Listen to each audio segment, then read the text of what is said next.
As a football season progresses, motivation comes in a variety of forms. Silverware, top 2 and top 4 finishes, and playoff spots. But when the finals are out of reach, a different type of incentive is required.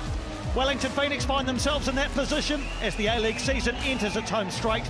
13 points adrift of the top 6, with just 6 games to go, and a growing injury list to further furrow the brow of those in power at the football club. Today they welcome Western Sydney and their fans, still very much in the playoff conversation and with genuine designs on a top 2 finish for the first time in well over a decade. Contrasting fortunes and form lines collide on a stunning Saturday afternoon in New Zealand's capital. Welcome to Sky Stadium in Wellington for round 24 action in the Isuzu UTE A-League. Wellington Phoenix hosting the Western Sydney Wanderers live here on Sky, and the first thing you'll notice as the players take to the field is the special one-off kit the Phoenix players are wearing today to raise awareness and drive donations for the incredibly important work of Ronald McDonald House, who provide families with accommodation and support when their child is in hospital away from home. Every year they offer over 3,500 families across New Zealand free accommodation, so they have a place to stay near the hospital, as well as family meals and significant moral support. Every Phoenix player walking out today with a child who's been supported in some way by Ronald McDonald House, and each player's shirt features the name of a child on the back collar, along with the number of nights they stayed at a Ronald McDonald House. These match-worn kits to be auctioned off after the game, all money raised going directly to Ronald McDonald House. 4 changes to the Phoenix side from that which started the 1-1 draw with Sydney FC a fortnight ago. Central defender Scott Woodson and Isaac Hughes, and experienced midfielder Paulo Rattray all injured. Captain Alex Rufer is suspended through yellow card accumulation. In come Corbin Piper, Hideki Ishiga, Kazuki Nagasawa and Luke Brooks-Smith, who starts for just the 3rd time and the first time since round 12. In Alex Rufer's absence, Tim Payne has the captain's armband. Alan Stajic makes just the 1 change to the side that started the 4-2 win over Melbourne Victory 2 weeks ago. For the first time since round 20, top scorer Nicholas Milanovic returns to the 11 in place of Aidan Hammond, who drops out of the matchday squad. Bozhidar Kraev returns to Wellington for the first time as an opposition player.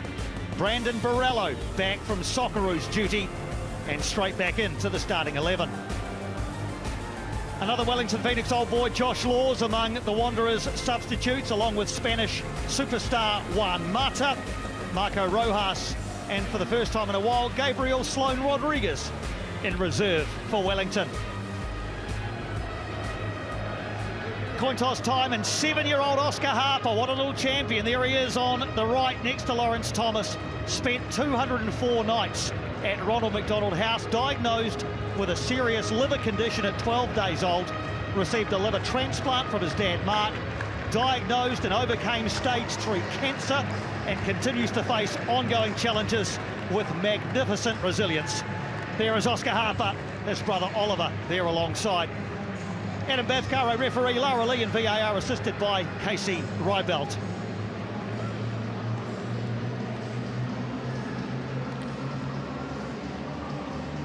Bozhidar Kraev played the last 2 seasons at Wellington Phoenix, scoring 13 goals in 54 matches.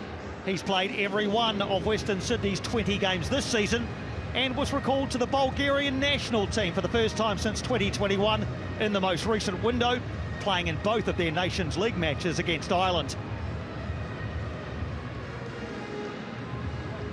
Phoenix goalkeeper Josh Oluwayemi plays a home game for the first time since January 11, having started the first 11 games of the season.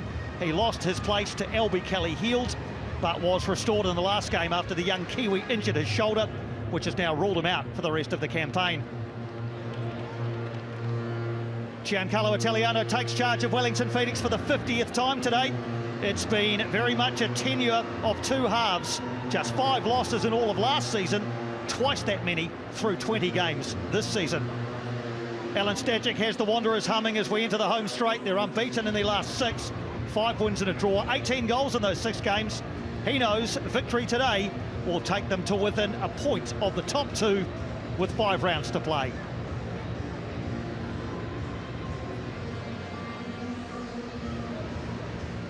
Final words of encouragement for his teammates from skipper for the day, Tim Payne. Proud moment for he and his family as he plays game number 131 for the Phoenix today, taking him joint 8th on the club's all-time appearance list. Bozhidar Kraev back on familiar fields, but this time in opposition colours. Off we go at Sky Stadium, round 23 of the Isuzu UTE League. Contrasting fortunes for these two. Wellington Phoenix in their special one-off white and yellow kit. Winless in their last 7, scoring just 4 goals in those 7 outings. By contrast, Western Sydney in red and black, unbeaten in their last 6. 5 wins and a draw, 18 goals in those 6 games. 36th meeting between these two. Pretty even historically, 15 wins for Western Sydney, 13 for Wellington, 7 matches drawn. 102 goals across those 35 games and an average of nearly 3 per game. So let's hope we see some goals in the sunshine. There are the contrasting form lines at the top. Green for go, red not so much. Jacob Spoonley alongside in commentary today as the first shot comes in, high and white. What are we expecting in particular from our visitors, Western Sydney, today? Well, I think first and foremost, Piney, that the international break came at the wrong time for them. They were simply flying. 12 goals in their last 3 games before we paused for those World Cup qualifiers for the Socceroos and the All Whites. So Alan Stagic's men will be looking to pick up where they left off. And that really has been built around a flourishing attack. It was always there, promising to be realised, and now we are seeing it week in, week out. And off they go on attack with Borrello trying to free up Clisby and holds the hand up in apology. Bozhidar Kraev was there as well, Clisby raiding from left back. Welcome into Western Sydney Wanderers fans. A good throng of you here, but in particular those watching at the away day watch party at the Guildford Hotel in Sydney's western suburbs. Some of those outside the match day squad also there, including Dylan Cicluna. Hope you're recovering well from your ACL, Dylan. Great to have you watching on from the Guildford Hotel this afternoon. Got a good away day crowd as well. Western Sydney Wanderers fans clearly checked the forecast. Thought to themselves, that might be a nice day to spend in the sunshine in Wellington, and they're here in good numbers. Here's Kleur as the visitors impose themselves on the game nice and early. Saps, but Kleur continues. Falls to Zach Sapsford, he's in the area, taken off him by Sam Sutton. And chasing back and taking it away from him was Gabriel Kleur. It's Nicholas Milanovic restored to the starting lineup today. 9 goals in 19 games this season for Nicholas Milanovic.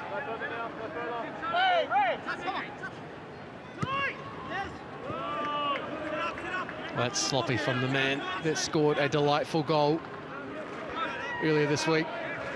Costa Barbarouses will be a player that Giancarlo Italiano is looking for, not only in terms of quality but experience, and his next touch needs to be a lot better. A 300th A-League men's start today for Costa Barbarouses. Just the 7th player to start 300 A-League men's games. Here's Milanovic. Priestman.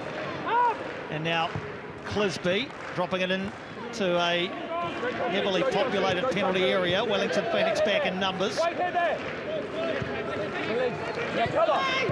Kleur.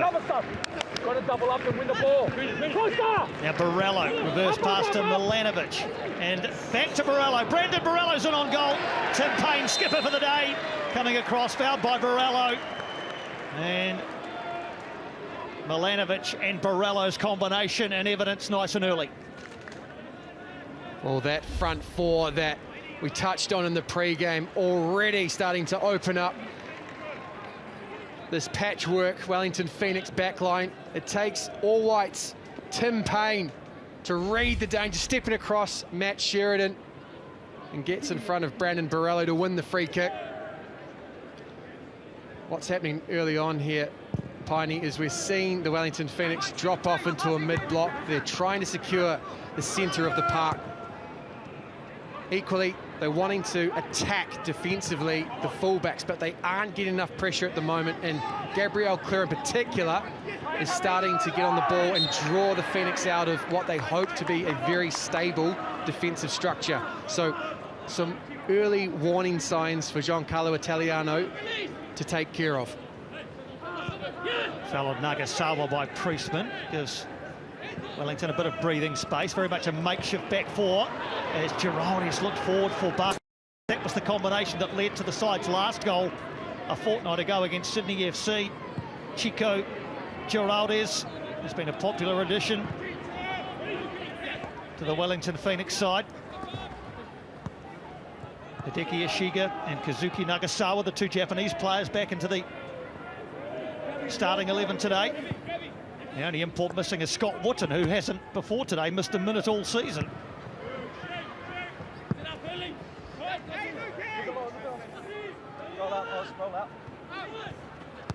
Beautiful day in Wellington for football. There was rugby union here last night, cricket on Wednesday, multi-use arena, but you wouldn't know it.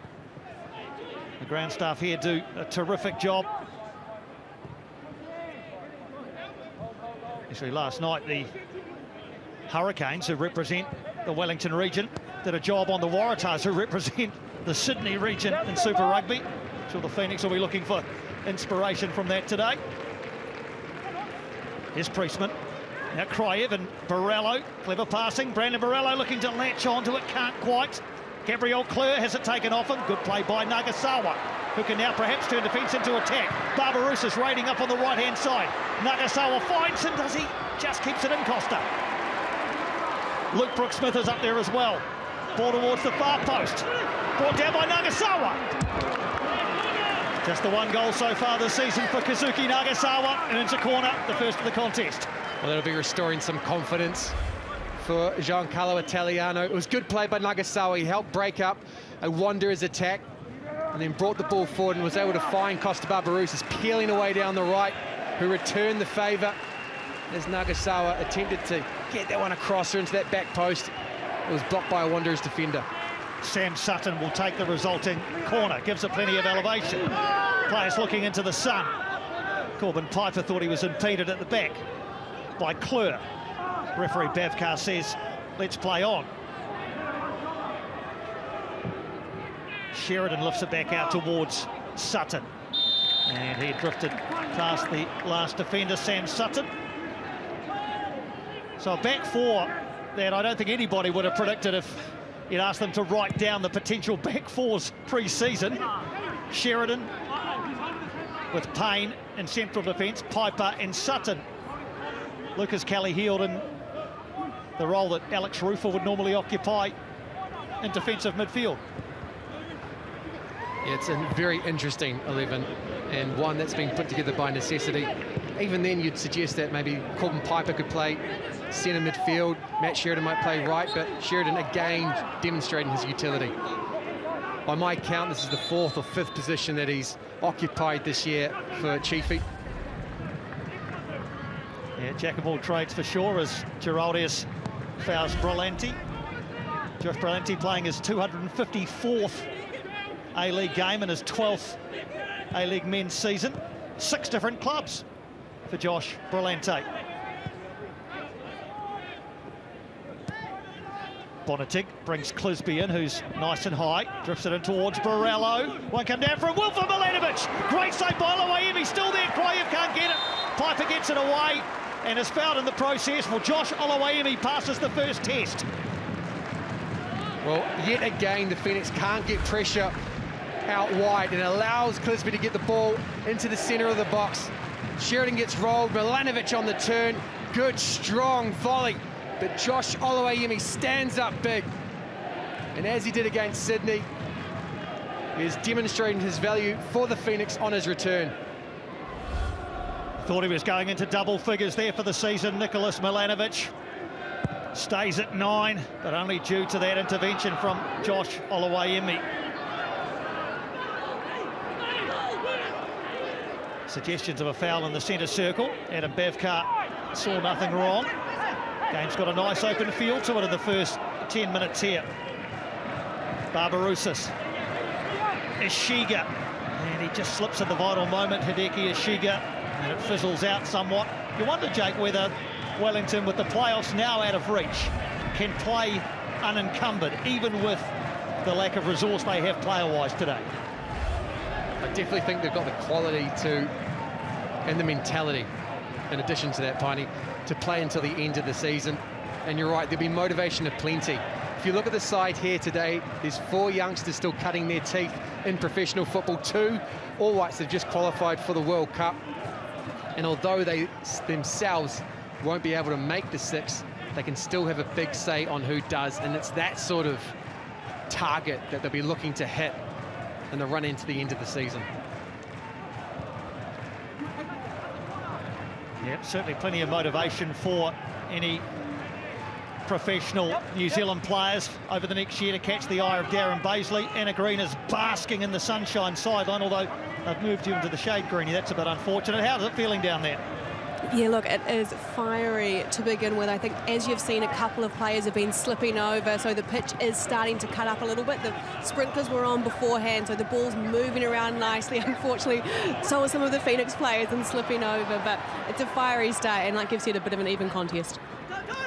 Thanks, Greenie. Luke Brooks-Smith looking to make some progress down the right. Has it taken away from him?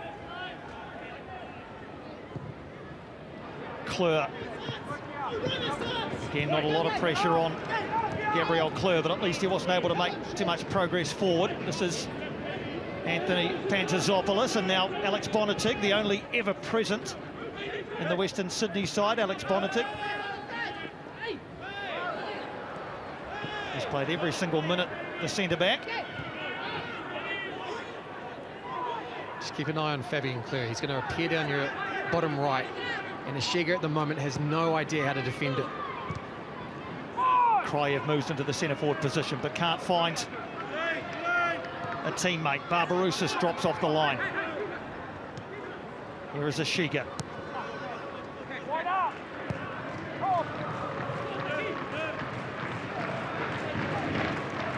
Despite their position on the table, although you would expect it, being the team with the DNA implemented by Ufuk Talay and now Giancarlo Italiano, there's a lot more assured play on the ball by this Phoenix side. Having tentative in this new year, but today seem to have quite a clear plan. Want to rotate this ball, get it wide, and as Des Buckingham said, create a 2-on-1 in wide areas to try and circumnavigate this Western Sydney backline. The press certainly coming on from Western Sydney. As Brandon Borrello puts a bit of pressure on Oluwayemi, who is untroubled. So increased responsibility for Tim Payne today, with Scott Wootton and Isaac Hughes absent, both with hamstring injuries. By the sounds of it, Isaac Hughes is more likely to return more quickly than Scott Wootton. Might be the difference between a 21-year-old and a 34-year-old there, Piney. Trying to avoid making that exact point, Jake. I'll hammer that one home for you, mate. Here's Milanovic. Kelly Hill steps in and wins it. Luke Brooks-Smith with a bit of grass to work, and it gets a shot away. First one off the boot of a Wellington Phoenix player, Luke Brooks-Smith. Just 16 years old. Youngest ever Phoenix player. And here he is again, looking to make a nuisance of himself down the right-hand side. And has done so to good effect. Another corner coming. Well, there's the spark that the Phoenix were looking for. Luke Brooks-Smith had a snapshot on his right foot, the less favoured one, and then used the momentum off that chance, the half chance, to then take on Bozhidar Kraev and Clisby down the left. Wins this corner for the Phoenix.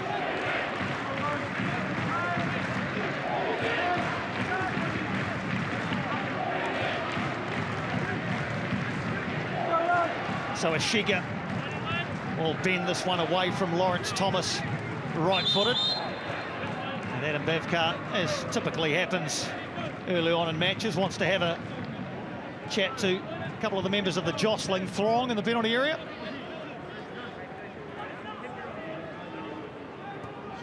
Corbin Piper and Gabriel Kleur are the two he's most interested in having a conversation with.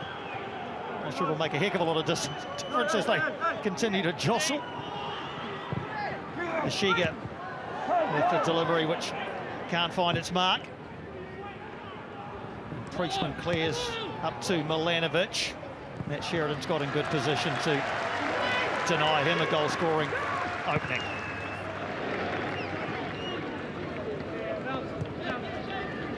Wellington Phoenix have won just one of their 9 home games this season. Drawing 4, losing 4. So 4 of their 5 wins this season have been away from home. Geraldez breaks to Nagasawa. Lifts it out in the direction of Sutton. Geraldez in the area. Ball doesn't find its mark, but Sutton might get another opportunity. It's a bit of a lucky bounce, but tries to take advantage of it.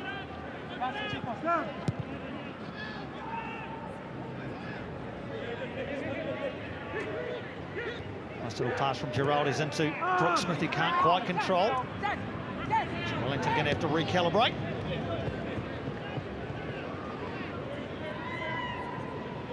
Second meeting of the season between these two. Western Sydney won the match in round 9, 4-1 at Combank Stadium.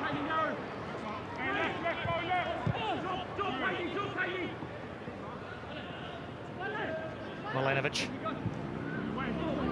And Nagasawa can't quite get it away. As Borello wins it back for the visitors, brings Clisby in. Chance to measure across perhaps for Clisby, does. And it's behind Kraev and away to relative safety. Well,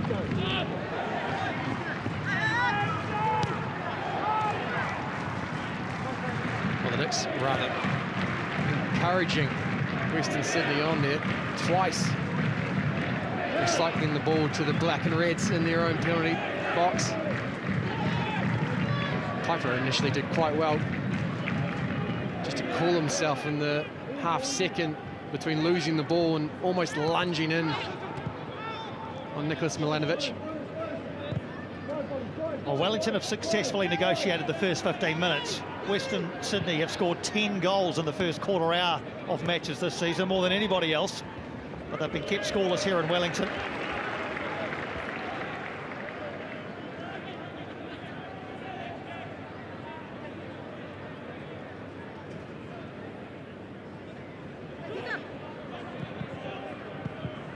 Clisby helps it forward. Kraev to put pressure on Sheridan. Lovely to see Bozhidar Kraev back in Wellington. He was so popular here, not just with the fans, but with his teammates. Giancarlo Italiano said yesterday Bozhidar Kraev was the player he enjoyed talking to the most. Milanovic. And arriving also was Borello. Not sure who got the final touch. It was clearly a Wellington Phoenix player because it's been ruled a corner. I think this one bounces around between defender and Brandon Borello. It's Matt Sheridan at the near post, gets up early. It looks like it might actually come off Sam Sutton. Josh Oloimi absolutely planted to the spot. No reaction from the goalkeeper whatsoever. First corner for Western Sydney. Josh Brillante to take towards the near post. And the header up and over from Anthony Pantazopoulos.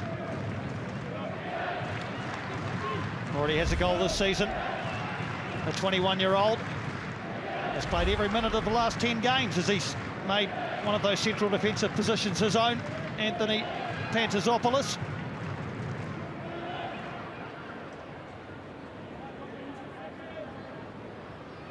And here we go. A demonstration of how Western Sydney Wanderers are utilising that left-hand side. Jack Clisby. Brandon Borello just tucking in and combining with Bozhidar Kraev allows Clisby to get forward, and he's delivered 2 or 3 dangerous balls into the box thus far. Keeping that rather inexperienced combination of Matt Sheridan and Corbin Piper on their toes.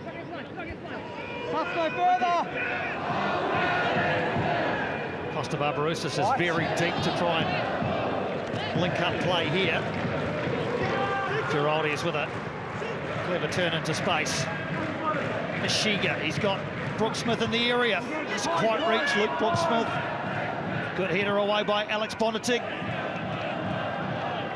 Still there for Wellington, who have started this match fairly brightly. Ishiga wins another corner, the third for Wellington Phoenix. Let's just touch on the influence that Giroud is having on this Wellington Phoenix side, providing the link between midfield and attack on a number of occasions. Adept at controlling the ball, getting on the turn regardless of the situation. And in this first 20-odd minutes is combining really well with Ishiga down the left-hand side for the Phoenix. Now, Sam Sutton was shaping up to take this one, but it's been handed over to Ishiga, so it'll be a right-footed delivery to swing it in closer to Lawrence Thomas. Maybe the fact that the sun is in the eyes of the players at the back of the penalty area. Thomas is in the shade, so he's okay. Oh, it's right on the verge, Piney. That back post is in the sun, so if he puts it there, it's going to be dangerous for the keeper. He does put it there. It is dangerous for the keeper, and Corbin Piper has opened the scoring for Wellington. Jacob Spoonley, predictor extraordinaire, onto the far post. Corbin Piper with his second goal of the season, both from corners, and Wellington Phoenix into a 1-0 lead. Oh, isn't he happy, Corbin Piper, in his first year of professional football, coming up with an important goal for the Wellington Phoenix.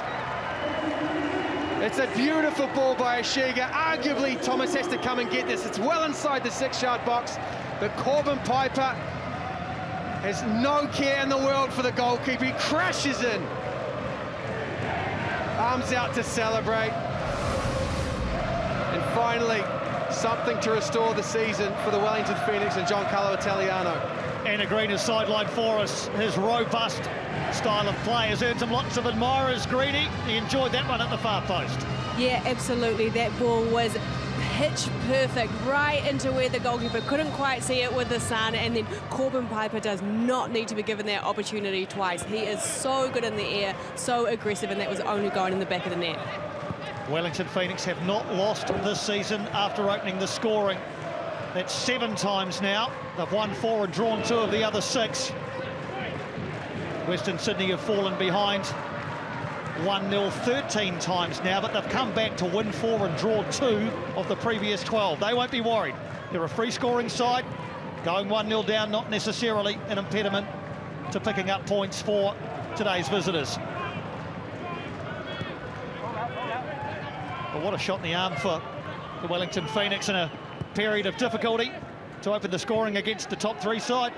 Well, it's not often you comment about how the Wellington sun impacts a game, Piney. Typically it's the wind, but today it's a unique one, ladies and gentlemen, and in the favour of this Wellington Phoenix side, who are resplendent in this charity strip. It is a wonderful strip, Piney. We've got to mention it again, and the fact that these shirts will be auctioned off at the end of the game. Oscar Harper, what a champion. Yeah, well, Corbin Piper's shirt just escalated in value, didn't it?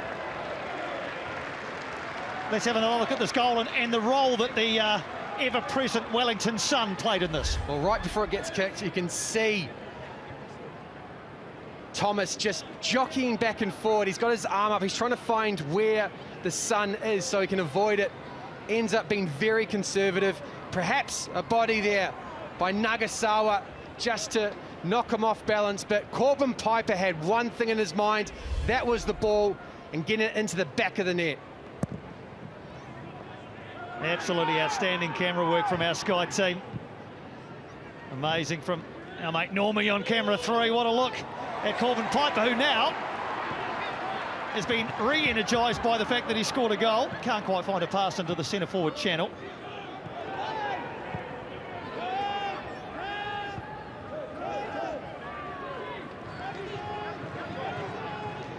So this was not to script for Alan Stadzik, I'm sure. Having said that, they were 2-0 down against Melbourne Victory last time out and came back to win that 4-2. So there is absolutely no need to panic for Western Sydney Wanderers fans. Well, we've talked about the quality and pace, the physicality of this front line, but they do have enormous engines as well. Can go deep into matches. Equally, if you look at the bench, It is a chasm between the two. I think only Marco Rojas is over the age of 21 for the Wellington Phoenix. Compare that with the trove of riches that Alien Stajic has. Antonsen, Gerbash, Josh Laws, who will be familiar to Wellington Phoenix fans, and then a Spaniard recruit by the name of Juan Mata. Clisby gets it in, falls at the feet of Borrello. Can't get it out from under those feet though, and clever little back heel by Giraldes for Ishiga, and now he sets Barbarouses away. No other white shirt in Kui at the moment, so he waits for support. Gets it from Kelly Heald. Wellington invigorated by opening the scoring here.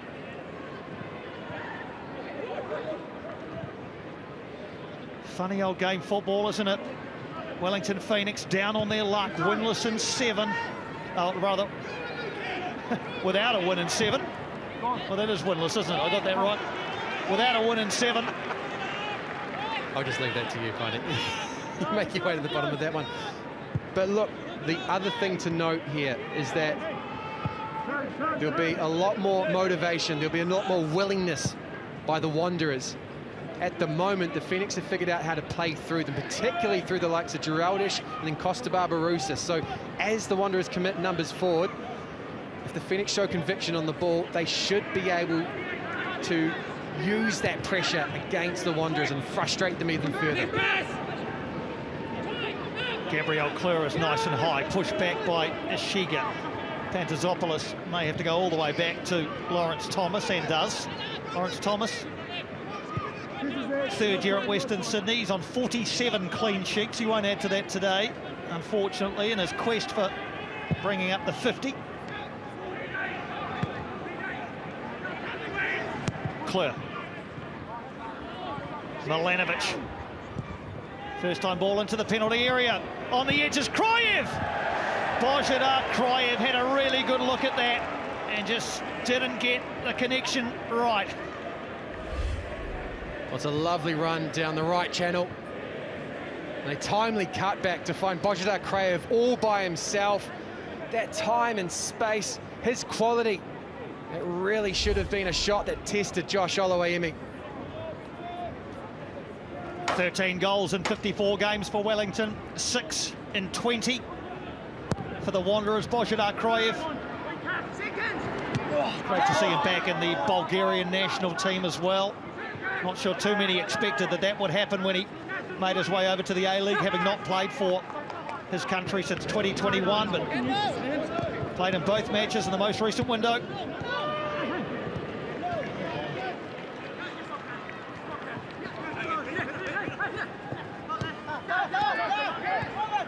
Brandon Borrello too, also played in both of Australia's games recently, and here he is. It clearly hasn't sapped any energy from him. Brandon Borrello. And into the heels of Piper and away to safety.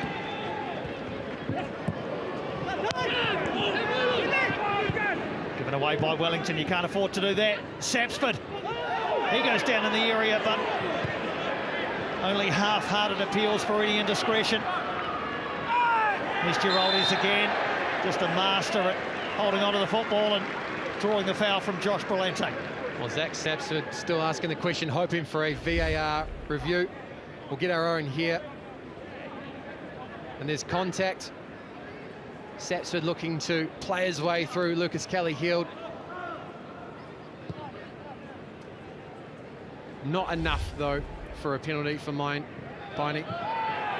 Lara Lee is in the VAR booth, no doubt having a look at it. Meantime, a free kick in the centre circle for Wellington Phoenix. And here's the free kick that's given for the Wellington Phoenix at halfway. Brandon Borrello going through the back of Nagasawa.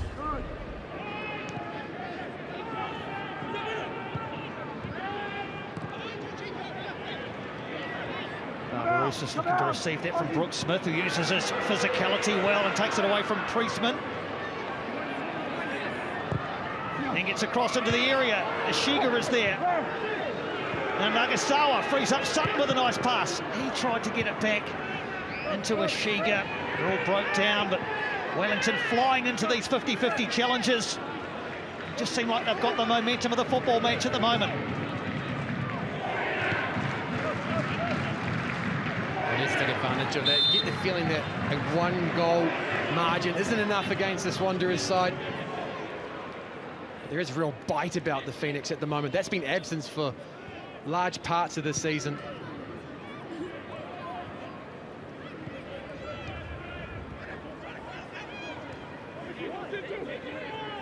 Here's Bozhidar. Priestman and Brillante at the base of the Wanderers midfield. Forward towards Milanovic. Lovely. Sepsford takes a deflection away from Josh Oluwaemi, but fortunately for Wellington, away from the goal as well for a corner. Well, the frequency of these half chances is worrying for the Wellington Phoenix. It's a lovely touch from, I think that's Brandon Borello, is it Nicholas Milanovic? Finds Sapsford, and he's looking to roll that one into Josh Oluwaemi's far post, but the added deflection just takes it around his near. 9 A-League goals for Zach Sapsford. He thought he was going into double figures there momentarily. And now it's the Wellington Phoenix's problem to look into the sun. It's into the sun. It's hit the far post and headed up and over. Once again, it was Pantazopoulos who's had a couple of opportunities at set-piece time. Well, the first was at the near post. This time it's at the back stick, and the Wanderers have taken note of what the Wellington Phoenix did moments earlier. That time hanging the ball up, and Josh Oluwaemi doesn't come for it as it goes from shadow into light. It's a bit of a waiting game, really, isn't it, Piney? If we look at the field at the moment, Lawrence Thomas's goal is now very much in the shade, but Josh Oluwaemi is on the borderline. Yeah, it's the half and half, isn't it, that you talked about before. Just on Corbin Piper's goal, that was the 12th goal that Western Sydney have conceded from set piece this season, the joint most in the competition. In fact, that is the most in the competition now. 12 goals conceded from set pieces. That'll be a real point of frustration for Alan Stajic. A phase of the game where you are very much in control, you set up. It's all about discipline, really. Nice turn from Sapsford forward to Milanovic.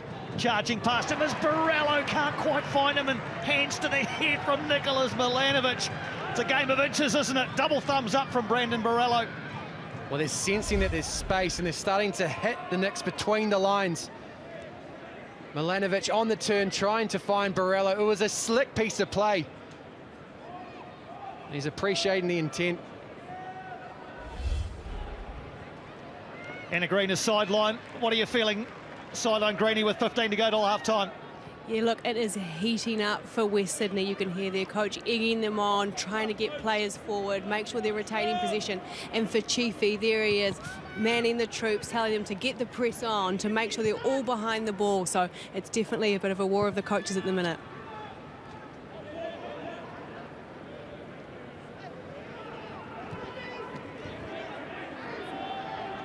Pantazopoulos thought about a short pass, decided to go long to Clisby, and he hasn't quite managed to get the angles right there. Jack Clisby, another vastly experienced player, 13th A-League men's season for Jack Clisby, second stint at the Wanderers. Recently brought up 250 games.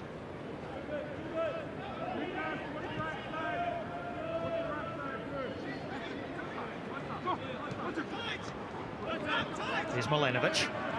Touch tight as Sutton, but he gets away from him, and now gets a break of the ball, but flying in is Luke Brooks-Smith. Giraldes tries a clever little piece of skill in midfield, can't quite retain the football. Plenty of 50-50s, and both sides flying into them wholeheartedly. Payne wins the latest one. Giraldes thought about a pass and then thought, no, I'll just calm things down. So no Wotton, no Hughes, no Rattray, all injured. Alex Rufer picked up a 5th yellow card of the season late in the game against Sydney FC, which has earned him a rather untimely suspension, but he'll be back for next Sunday's game against Newcastle. Here's Giraldi is now in the shade, cuts inside on the right foot. Chico Giraldi is looking for his first Wellington Phoenix goal, not that time. It keeps popping up in this centre left channel. Instead of finding Sam Sutton down the left, this time cuts in on his right foot. Back live now is Costa Barbarouses. Almost caught us all unawares.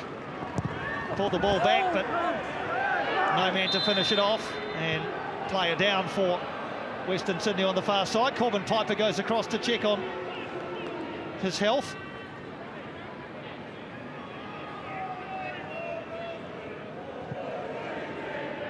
Zach Sapsford, the man, receives an offer of help from Piper. No harm done for the Australian under-17 international, or former Australian under-17 player. This one's broken to Milanovic. Varello in the area. Sapsford arriving. Lovely return pass. Milanovic, tight angle, pulls it back. Kraev, surely! Kraev scores.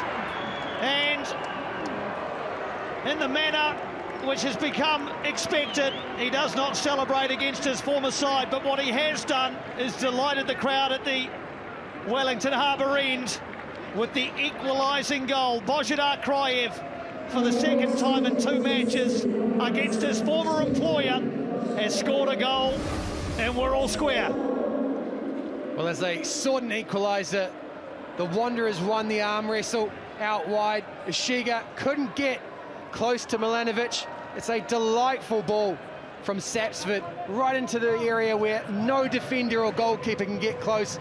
And all he has to do from there is cut it back and hope that a teammate is on the ball, and it's that man who then rolls it beyond the desperate Wellington Phoenix defenders with no goalkeeper in sight. Bozhidar Kraev gets us back to 1-1.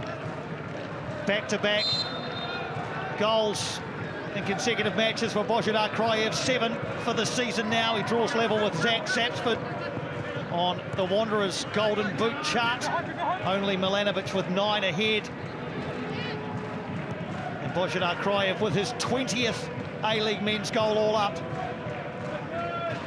And comes back to bite the hand that used to feed him. He delighted the home crowds here for a couple of seasons. Bozhidar Kraev with some eye-catching goals. And he is on target in Wellington again.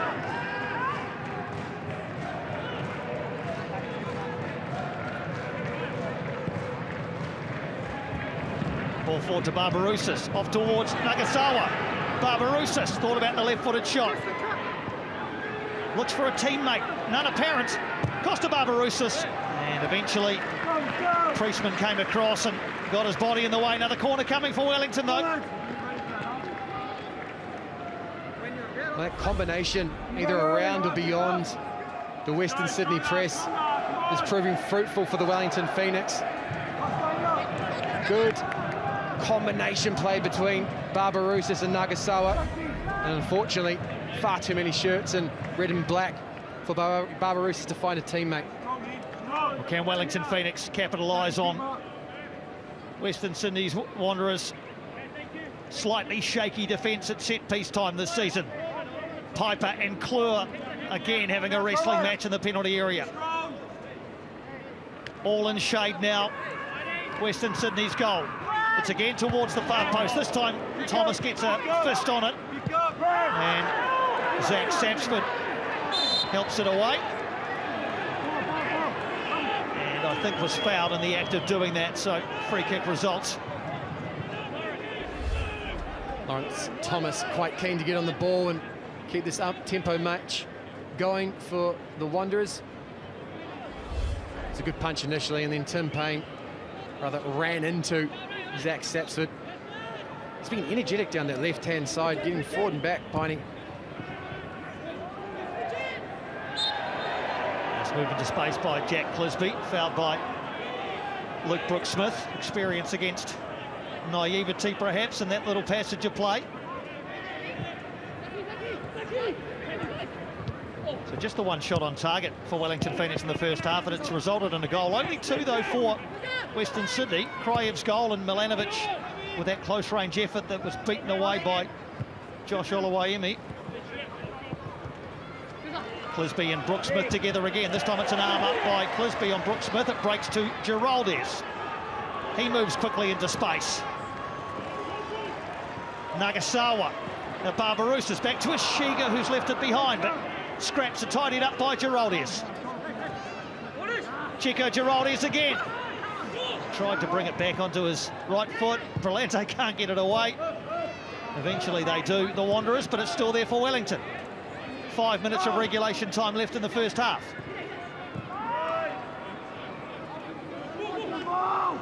Sutton. Costa Barbarouses. Ishiga. A crowded penalty area. Geraldes, can he make room? And he tried. Pantazopoulos with the header away. Still there for Wellington. Still there for Geraldes. But he used illegal means. Not quite sure what to make of that little passage of play. We've got a demonstration of the innovation and guile of Geraldes. On the ball consistently throughout that for the Wellington Phoenix.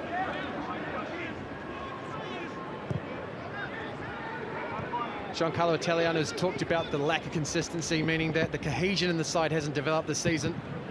We are seeing some sequences of promise, but we're also seeing some missteps, and I think that's exactly what he's talking to. The cohesion isn't there, and sustained pressure has really been absent from this Wellington Phoenix attack this season compared to what it was last season.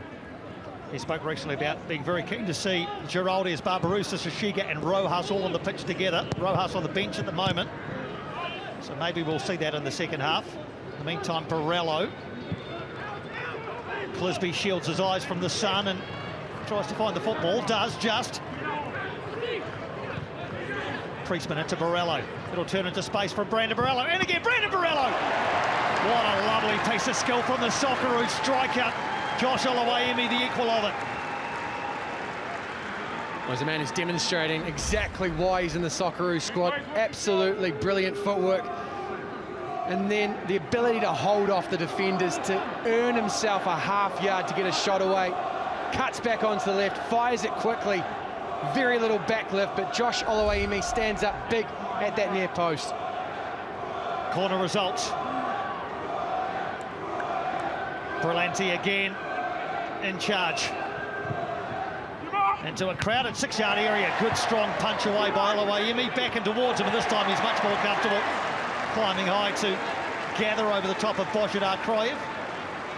Has the joint best save percentage in the A-League men's competition this season, Josh Oluwayemi. And with a couple more today, he might have gone top. Might seem like a surprising statistic for a man who was dropped from the side, but apart from Kraev's goal, which I'm not sure he could do too much about, he's been pretty solid today.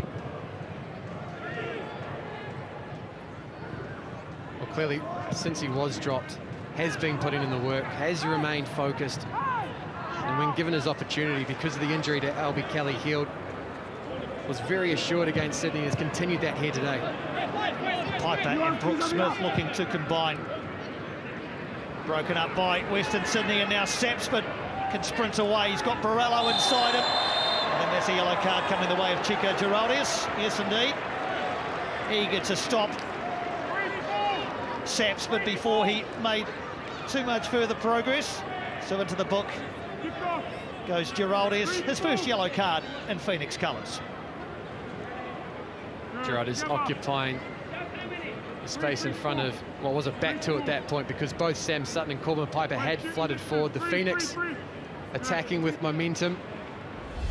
The Wanderers then recovered the ball, and Zach Sapsford looking to attack. Tim Payne had reinforcements coming fast. Geraldes took matters into his own hands.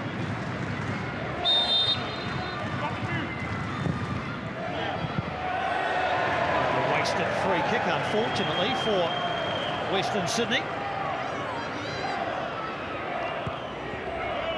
So Brandon Borrello not able to add to his 33 A-League men's goals.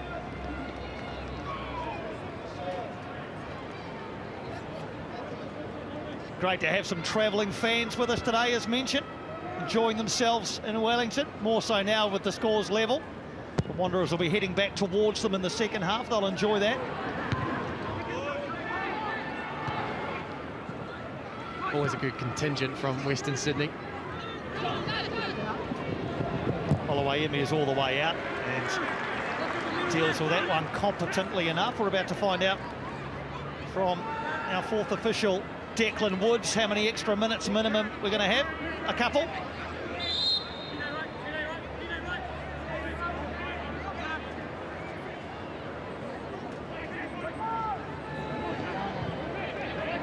It's a game fairly evenly poised. Western Sydney have just shaded possession in the first half. Again, Costa Barbarouses off on a run. Panterzopoulos all the way with him, and another corner coming, or has that gone off Barbarouses last? It has. So Anthony Panterzopoulos seemed fairly keen to get going again, so Western Sydney looking to strike again before half-time, perhaps. Well, as Anna Green said, Wanderers playing with a lot of motivation, did expect to be a goal behind and seeking to get their own lead right before half-time. Diving header from Payne gets it away. Brooks Smith uses his body well to hold off a would-be defender. Another little backheel by Giraldius, hoping for the run of Brooks Smith. Bonatic strides forward and continues his run. Alex Bonatic. Cross towards Kraev. Milanovic is going to scamper across and look to recycle this. Can't.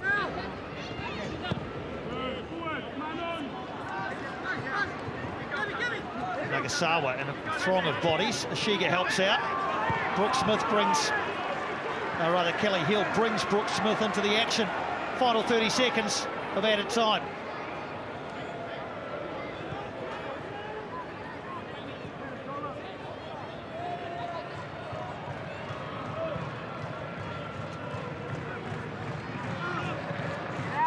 Final few seconds of this first half ticking down. Neither side seemed that intent on getting forward quickly, although, having said that, here's Costa Barbarouses. Is there time for this? Into the penalty area. Going to be cleared away. All eyes on Adam Bavkar.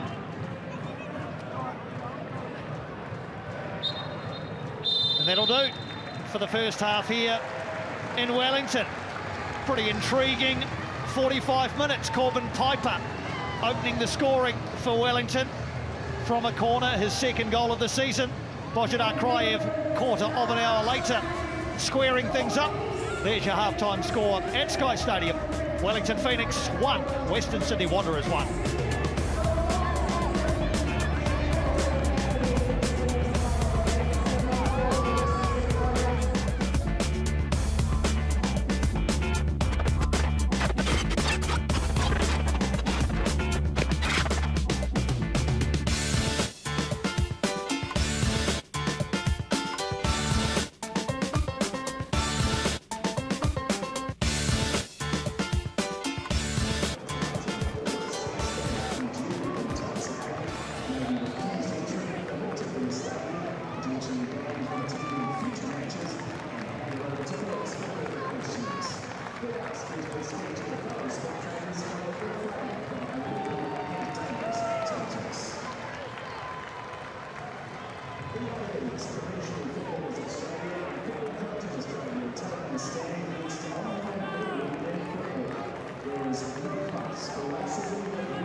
It is a big spring, so take into a real authorization.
Welcome back to Sky Stadium in Te Whanganui, Aotearoa, Wellington. A sensational evening here in the capital. And if you're the Yellow Fever, you are feeling pretty good right about now, because despite the vast majority of the pre-match predictions as things stand at half-time, it is currently 1-1 between the Phoenix and the Western Sydney Wanderers. So first things first, team, I'll just get your thoughts on that first half. And are you a little bit surprised by where we're at, Anna? Yeah, I think it's been a really exciting first half. Much of what we predicted probably has shown in the game, but the Phoenix have managed to stay in it, put one away, and West Sydney have been looking really good in attack though, so it's been an exciting first half. It's been good. So I think Wellington have made it very difficult for that front four, front five of Western Sydney. They've still found ways through, and they've had a couple of decent saves that have kept them in the game, but they've made it really difficult. And not only that, obviously Corbin Piper's at the other end. He's piling in, he's a big guy, and he's certainly made it count down there. Yes, indeed. Well, let's have a look at that very moment you are talking about. And this is the Phoenix against the odds, opening the scoring. That is an unbelievable ball in, right where you want that. It's hard for the goalkeeper to see it. And then Corbin Piper is so dangerous in the air. Once he gets momentum, once he's up above the opposition, that's only going to go in the back of the net. And after this, though, you've got Corbin Piper scoring, the Fever going absolutely nuts. But it did kind of feel like it was a matter of time before Western Sydney struck back, Des. No, it did. I think Phoenix have done so well to get themselves back behind the ball and close off certainly those central areas. But what it has done is it's left opportunities to maybe go around them. And when they have gone around them before they scored, there was 2 or 3 opportunities where they crossed. And they won the header, didn't quite happen, good save, the other one's just gone wide. Unfortunately, the third one has found its way through, and I think if Western Sydney can't play through because the Phoenix get back so quick, the opportunity to go around them, because they commit so many players forwards, they find themselves sometimes 4 versus 4 in that box, and it becomes a 1v1 challenge there. Yeah, good on him for not celebrating. It's very respectful from Kraev. Let's have a look at the match stats now. Anna, is there anything standing out here to you? The expected goals are, I suppose, one example of where the teams differ greatly. Yeah, look, I think the expected goals there are reflective of what we have seen with more shots on goal from West Sydney, but it's the passes there. It's showing that West Sydney are more in control when they've got the ball. They're able to string it together. They're able to get quick support around the ball, and I think that's what those stats are telling us. Yeah, and I think, you know, we've become used to the Phoenix playing out, and other teams becoming quite aggressive in that first phase of the press from the goal kick. They haven't played one goal kick short in this game. They've actually been a bit more direct, and they've won those second balls in those areas, and they've allowed them to get up the pitch, and it hasn't allowed Western Sydney to dictate that press too much. And that's a very different way that they're playing at the moment than they have done certainly in their most recent games. One player I just want to touch on for the Phoenix, that is Kazuki Nagasawa. Now, he's kind of ended up having a number of roles this season. Des, what have you seen from him in this game so far? Exactly what everybody expected of him. We knew he'd be a constant threat. And it's just making sure, again, we know in transition how strong he can be. Costa's very smart, very experienced. And it's making sure, again, that when they win the ball back, in those transition moments, which Chiefy mentioned in the pre-match, that he is their first outlet. I think he's looked so much more comfortable. At times this season, we've seen him had to play out wide, and that's not his natural position. Here he is playing centrally, able to break up play, and then really use his range to unleash attacks. And I think he's been a bit of a joy to watch in there, and really the springboard of most of the Phoenix attacks. It has been quite fun today. There's been a lot of attack at either end, which always keeps things very exciting. Of course, when you look at Western Sydney, they have had a lot of really, really good chances, Des. Yeah, I think that this is a great move. Opportunities if it gets locked up. But these are the chances I'm talking about. You look at the numbers in the box. It is 4v4. So if they get opportunities where they can't play through and find Borrello, who's been so influential in previous games, and even in this one, when they don't let the Phoenix get set, the other way to get round to them is to literally go around them. And you see this here. This is the goal. Opportunities to get down the sides, and then because they do commit and support very quickly, lots of these opportunities can come from that. So it'll be interesting to see the second half, the approach that Western Sydney take, to see if they can exploit that. Yeah, I've loved that Western have put numbers forward, so it means that when one route is closed down, there's always a route 2, there's a route 3, and the one-touch play in and around the box has been so good. It's been unlocking the Phoenix back four, really. Well, it'll be fascinating to see how this does develop in the second half. Just before we go, though, do have a reminder for you that next week it is April, which is terrifying in itself. It does also mean we'll soon be welcoming Sky's new satellite. Remember, Sky customers with black boxes need to leave them plugged in and powered on at the wall. Standby mode's okay until the new satellite's in place. This will help make the switchover experience a smooth one. Make sure other black Sky boxes at home or the badge are also plugged in and ready to go too. Well, the Western Sydney fans, they might have been expecting a different scoreline at this stage. So, can the Knicks hold on? Can they get back ahead here at Sky Stadium this Saturday afternoon? At the moment, it is 1-1 between the Wellington Phoenix and the Western Sydney Wanderers.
Josh Oluwayemi with a punch and then a catch. He's been pretty good in the first half. Their recently restored goalkeeper for Wellington Phoenix, Josh Oluwayemi. Let's get you back down sideline where Kimberley Downs has a couple of very special guests. Yeah, thank you so much, Piney. As you mentioned, joined by some very special guests today. I would like to introduce you to Oscar and to Mark. Now, these two have both been beneficiaries of the work that Ronald McDonald House does. And I'm just going to start with wee Oscar here. Oscar, how old are you? 6. 6 years old, and you love the Phoenix. Who's your favourite player? Alex and Marco. Two very good favourite players. We'll go up to Dad Mark here because you two got to, well, Oscar got to walk out with the players today. What was that like for him? It was wonderful watching him go out, actually. I think he's been through quite a lot, got a lot going on, and to walk out with your head held high says it all. How has the support of Ronald McDonald House helped you guys out? It's been fantastic. I mean, it doesn't matter what walk of life you come from, you need it at some point, and oh my word, they've been absolutely fantastic, and so have the Phoenix. So have the Phoenix. What do you want to see from them in the second half? Oh, they're doing really well so far. It was great to see Corbin get his head on it. They're a good profile group of players on there, and they're really, really good. I think in the second half they can really put the pressure on and get a couple more goals, eh? Here's hoping. Mark, thank you so much for your time. Oscar, you are a superstar. Thank you so much for your time as well. And these are really the faces behind the work that Ronald McDonald House does. Remember, you can donate through the link on screen, and McDonald's will match every donation made in restaurants and drive-through until the end of day tomorrow. Back to you, Piney. Wonderful stuff, Kim. Wonderful stuff from the Harpers as well. Sounds like Mark could take his place in the commentary box here. Those Phoenix match-worn strips are going to be up for auction after the game. All money raised going to Ronald McDonald House. Donate through that link. And the special edition shirts also available to purchase. Paladin Sports donating $10 from every shirt sold. On the back of the collars of those shirts is the name of a child and the number of nights that they have stayed at a Ronald McDonald House. So Tim Payne, the captain's armband. Here come Western Sydney. Who's happier at half-time, Jacob? I reckon Oscar Harper, Piney.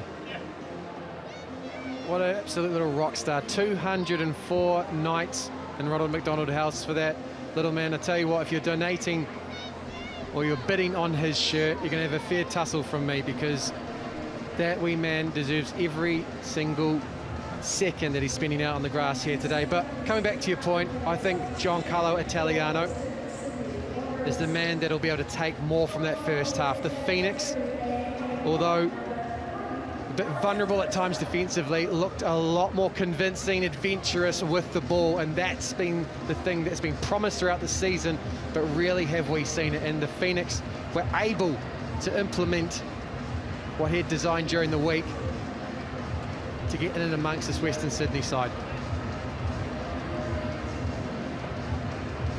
No changes at half-time for either side.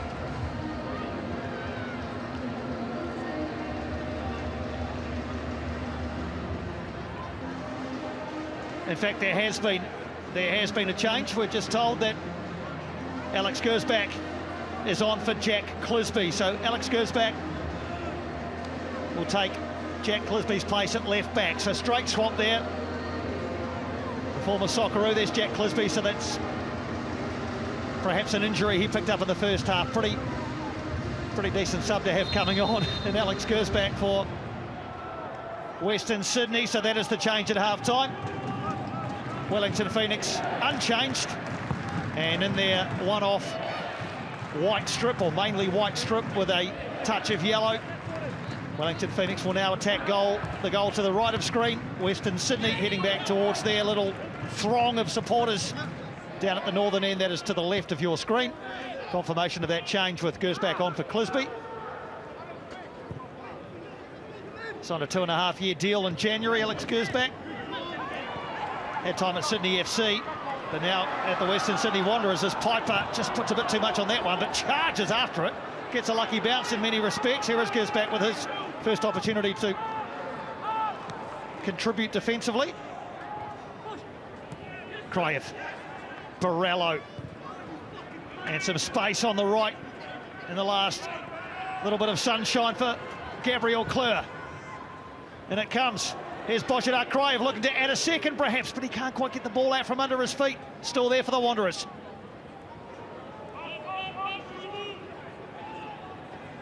Brillante. He's held at bay by Ashiga. A Priestman. Wellington in a low block, and that's gone over the top of everybody. I don't think that flicked off the head of Corbin Piper. No, it hasn't. Goal kick result, so pretty frantic 90 seconds to start the second half.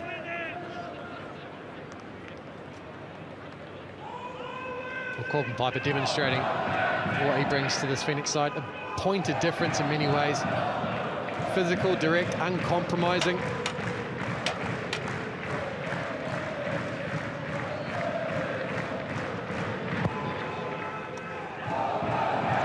Most of the ground in shade now. First of a triple header here on Saturday night. Sydney FC against Melbourne City at Allianz Stadium to follow. Melbourne victory and Adelaide United, the original rivalry. From 9:35, we'll have both matches for you here live on Sky. Good night of football ahead. Plenty of football here to go, though. A couple of players down, one from each side. Brooke Smith has got back up, but the Western Sydney player has stayed down. Now getting back to his feet, it's Priestman. He's jogging back into position now. Geraldes caught the eye in the first half with some clever pieces of skill. Little 1-2 attempted with Barbarouses.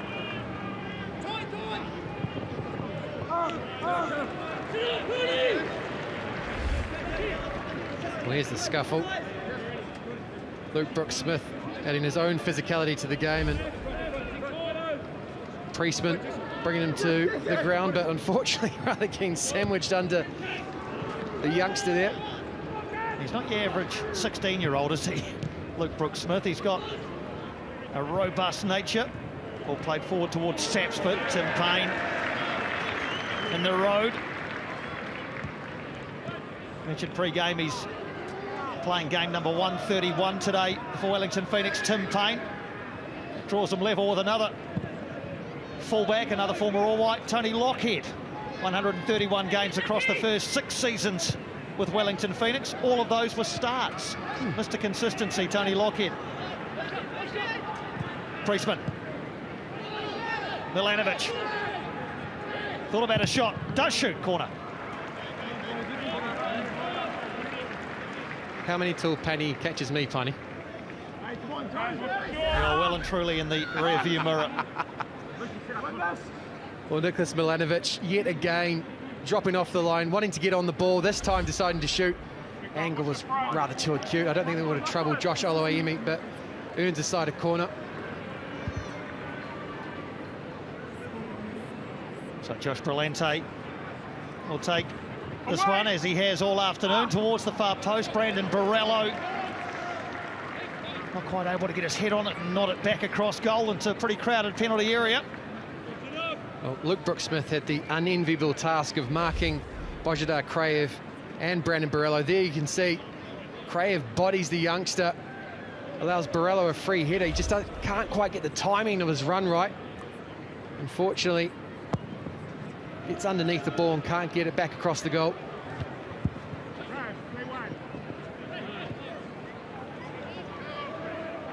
Here's Sutton.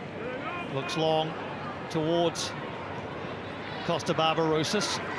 Wants to get going quickly and does. Geraldes.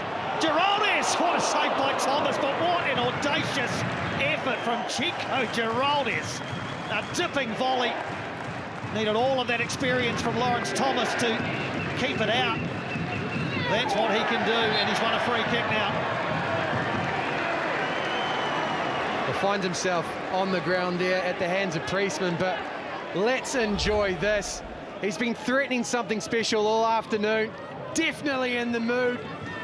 And Tess Lawrence Thomas, the keeper's concentrated, takes two hands to get that one away, and unfortunately Luke Brooks-Smith wasn't expecting the shot, let alone the save. He can't pounce on the scraps that are left behind from Lawrence Thomas. No goals yet for Wellington, for Chico Giraldez. This is his 5th game for his new club. That's about as close as he's come.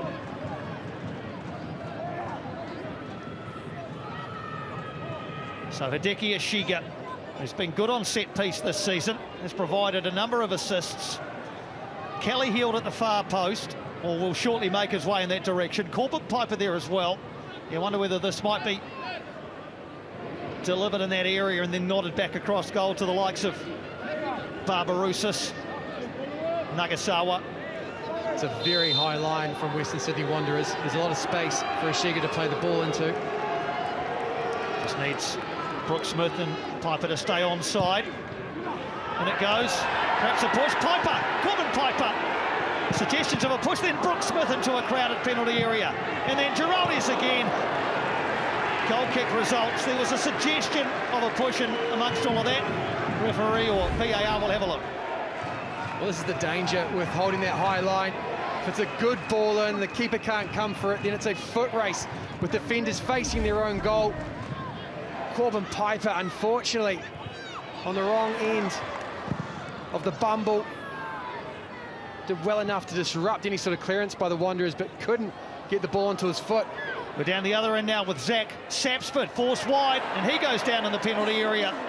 And Tim Payne is having a word in no uncertain terms to Zach Sapsford.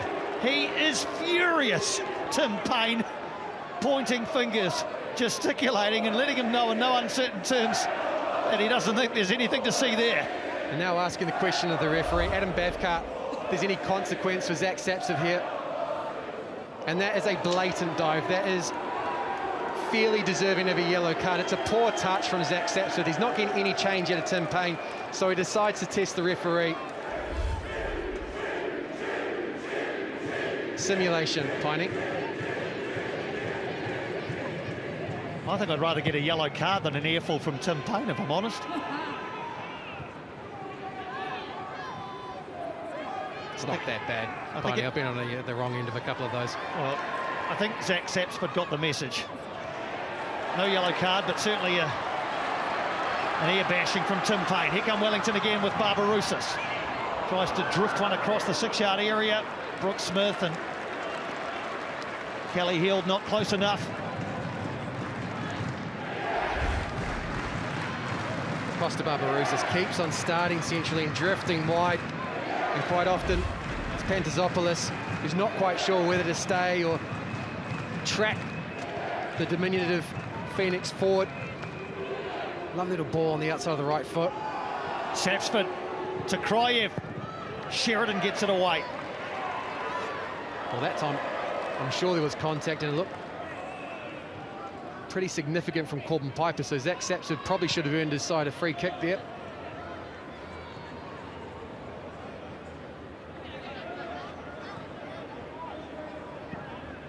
Nearly 60% of Wellington's goals this season have come in the 15 minutes either side of half-time.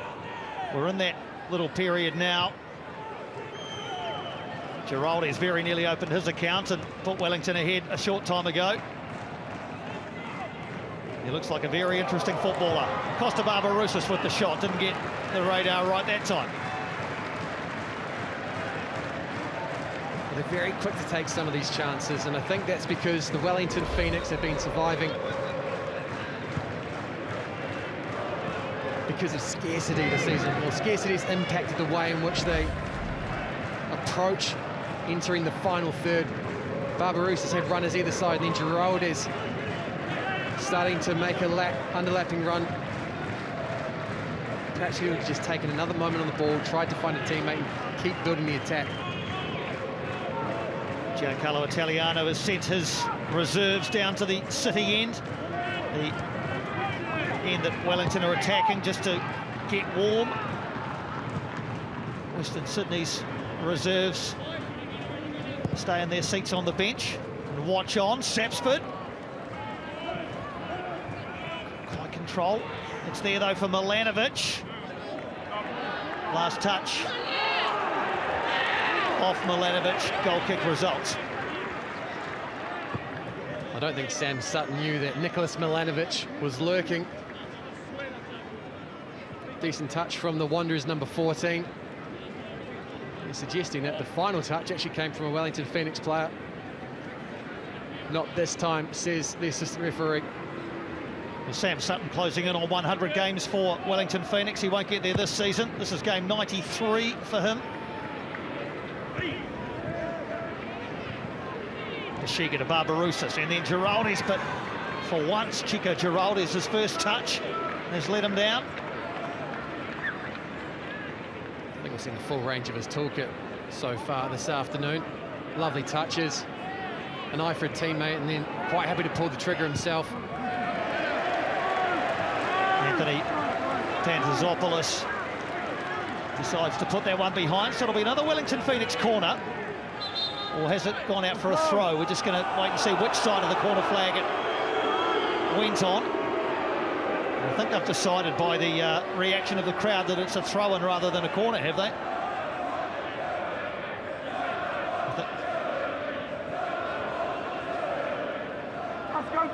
Yeah, that's the adjudication. So Pantazopoulos had clearly put it the left side of the corner flag as we look. I'm not quite sure where Sam Sutton's going.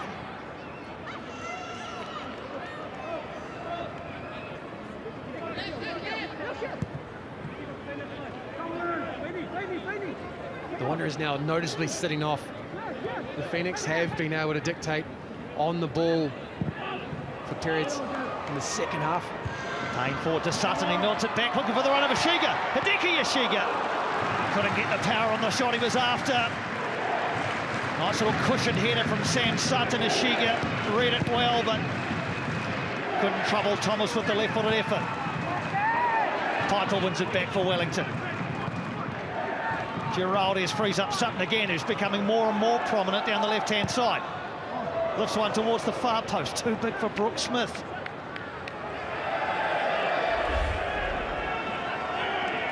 Was a lovely ball in, and Sutton heads it down, and Ishiga simply not enough power on his left foot.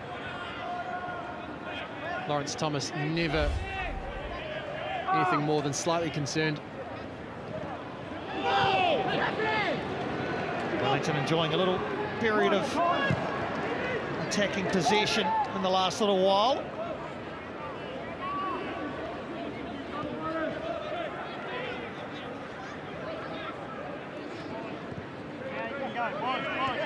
So Wellington shading possession ever so slightly in this second half, or what we've had of it so far. Matt Sheridan's got a bit of work to do to keep that one in, but does it well enough.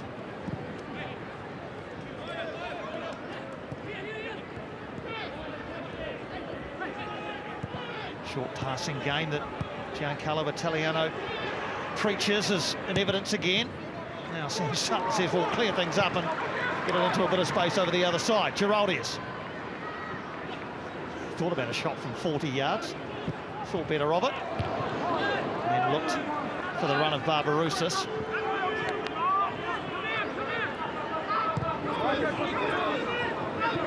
Marcus Antonsen is about to be introduced for Western Sydney.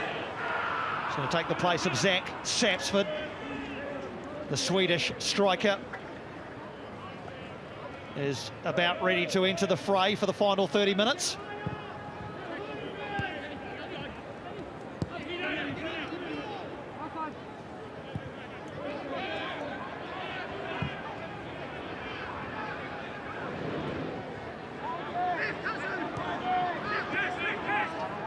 Still 30 minutes of the match left. He's really danced along, been good energy, some decent football, and already 2 goals.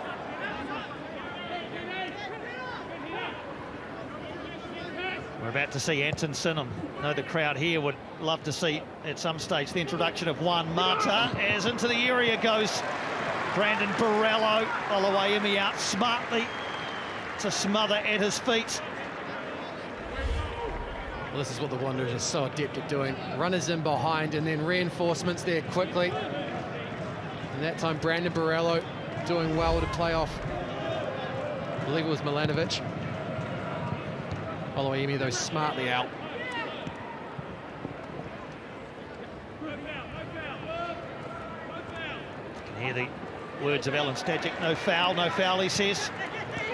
Doesn't want to give Wellington an easy out.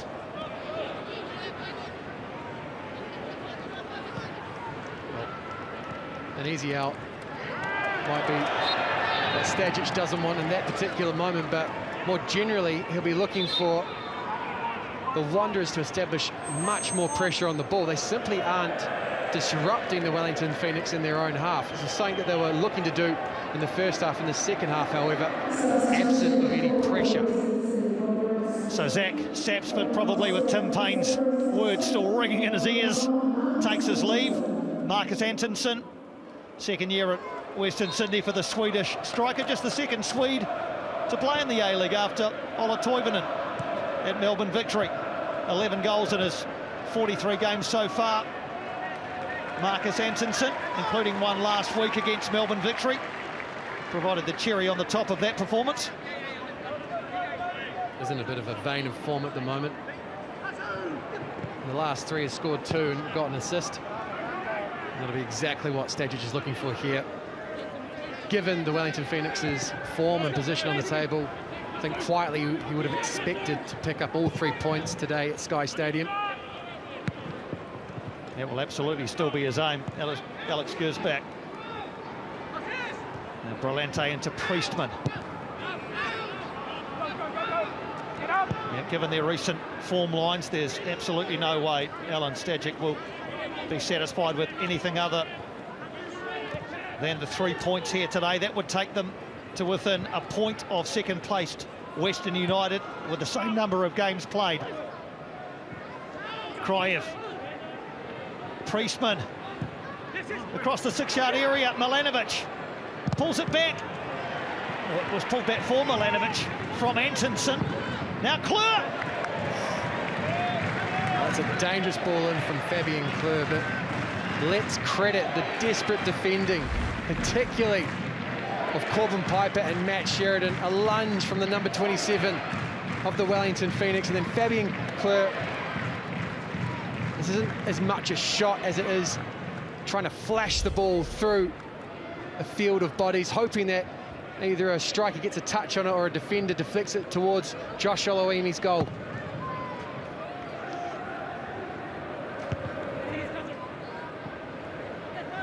There's the ladder as it stands. So the point currently in the possession of Western Sydney would leave them 3 points behind Western United. Auckland FC play tomorrow, incidentally. They're away at Brisbane Roar, the league leaders.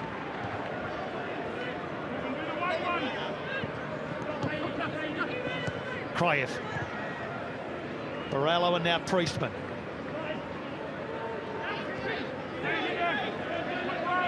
Pantazopoulos joins the attack. That one is dealt with. Still no further movement, or there might be some movement actually, as I say that, on the Wellington Phoenix bench. Anna Green is sideline for us. Change coming perhaps for Wellington, Greenie. Yeah, looks like Walker is getting his final instructions from Chiefy and will be entering the field of play very shortly. So that's an attacking change. Nathan Walker. It's been a bit of a live wire, the 19-year-old. He's played pretty much every game this season, mostly off the bench.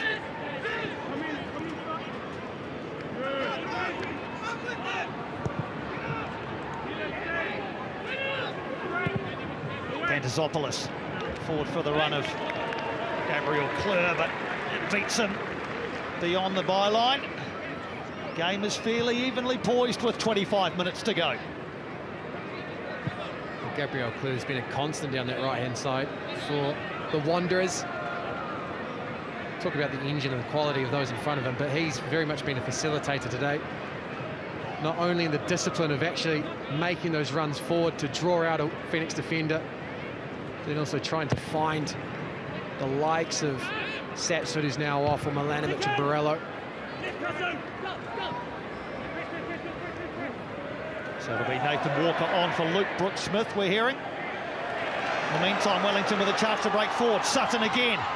Brooks-Smith is the furthest advanced. Sutton can't get it past Bonatek. Matt Sheridan just battling for possession over there with Borello, does well.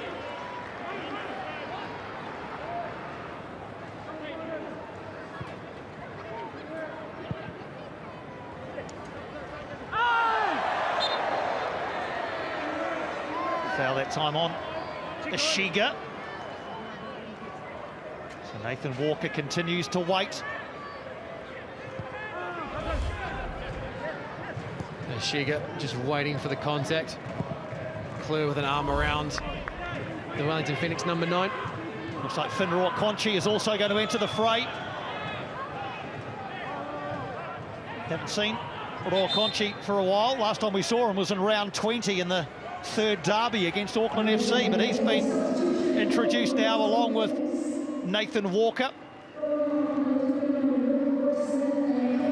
It'll be Nagasawa who makes way with Finroa Conchi coming on, and as mentioned, Nathan Walker also in for Luke Brooks-Smith. There is Finroa Conchi.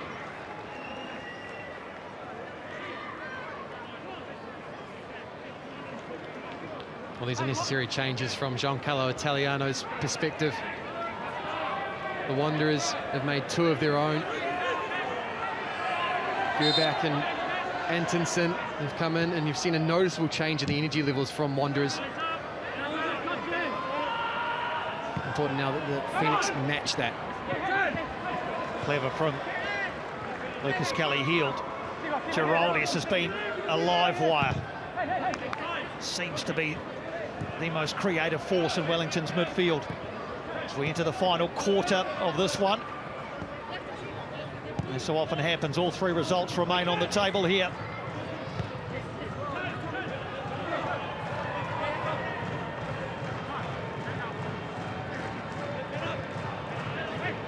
Wellington working in a tight area, but Sam Sutton puts on the afterburners and heads down Wellington's left.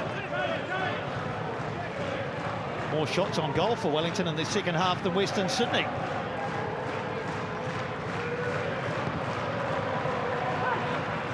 Barbarousis, Walker's off on a run into the inside right channel. Roa Conchi.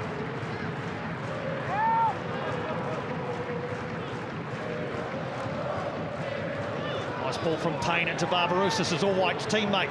Subsees Sutton wide left. Geraldis is there as well. Chico Geraldis in the area. Geraldis opens his account for Wellington. Chico Geraldis, the Portuguese import. And what better time to score your first goal for your new club than on an occasion such as this? Well, it's a lovely goal. Well worked by the Wellington Phoenix. They manoeuvred Western Sydney side to side, then gets Costa Barbarousis off the line in the pocket. He strokes it into the path of Geraldis, but then places it beyond Lawrence Thomas to re-establish this Wellington Phoenix lead. Clerk gives him a half yard, and that's all he needs to find the back post and to make it 2-1. Well, the assist came from Costa Barbarousis, but Greeny, the ball from Tim Payne into Costa Barbarousis, I think was the genesis of that goal. Yeah, absolutely. You had West Sydney pressing on there. They were expecting it to go into the fullback, and then Tim Payne just sliced through their entire forward line, their entire midfield line. And it was such a great ball to unlock. There's a check for possible offside here. Lara Lee in VAR is just checking. We await await the final adjudication. And Lara Lee has said there is nothing to see. That is illegal. Goal stands. And Wellington Phoenix down on their luck. Just one win at home all season. Lead the Western Sydney Wanderers 2-1 with 20 minutes left here.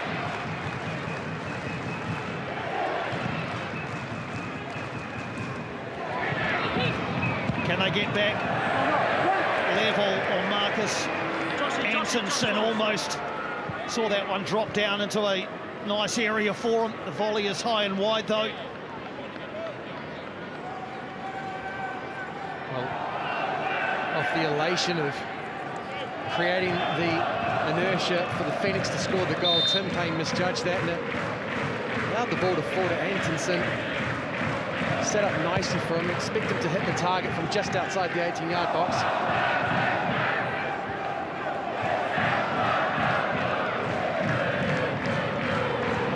All the stats that we're showing you show the tale of a second half in which Wellington Phoenix have had more attacking opportunities, more shots on goal than Western Sydney, who came here and still are the A-League's leading goal scorers. 48 goals they have now.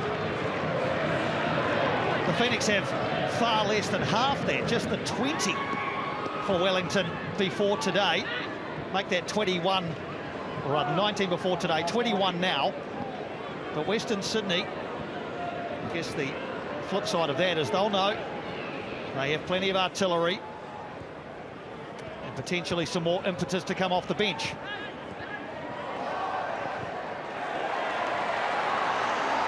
Wellington come again though. Ishiga, Rokonchi, Sutton.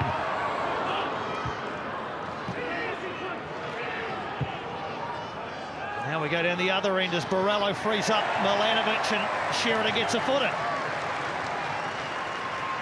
Well, let's take another look at this goal. Side to side, and this is off the back of that wonderful Tim Payne pass. Costa Barbarossa's head up, far too much time. And he finds Geraldez. I'm not quite sure where the offside would have been that they were reviewing. But Geraldez able to run at Gabriel Clear onto the left foot, beyond Thomas. And they'll enjoy that one. Another point, Piney, is that central column for the Phoenix has been decimated today. Here comes and Borrello can't quite climb high enough. Double change coming for the Wanderers the next time the ball goes out, including a very famous name. Shot in and Oluwayemi palms it aside. And those subs now will come. Well, Milanovic looked up, saw he had bodies in front of him. Space and time on the ball, onto his left foot. A decent hit to test Oluwayemi's palms at his near post. They're going to wait for the corner before they make the changes.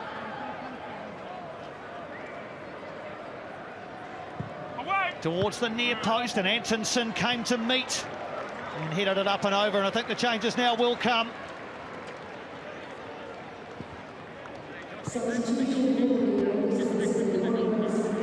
On the left, Juan Mata, who debuted for Spain exactly 16 years ago yesterday.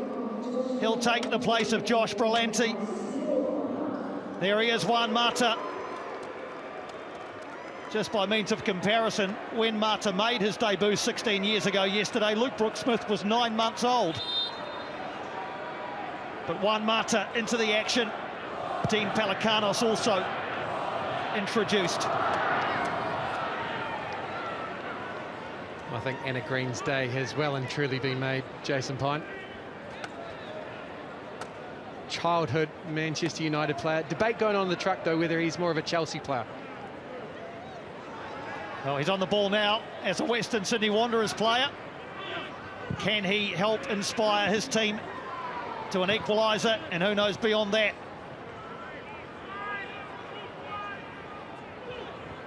Here come the Wanderers. Borrello.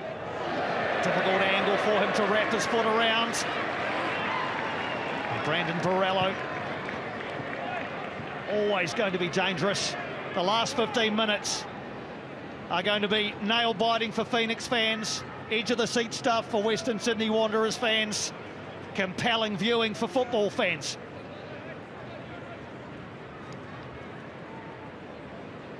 Well, what will definitely happen is this Wellington Phoenix backline, this makeshift backline, will definitely be tested by an increasingly desperate Wanderers attack. It's a central column that has been decimated.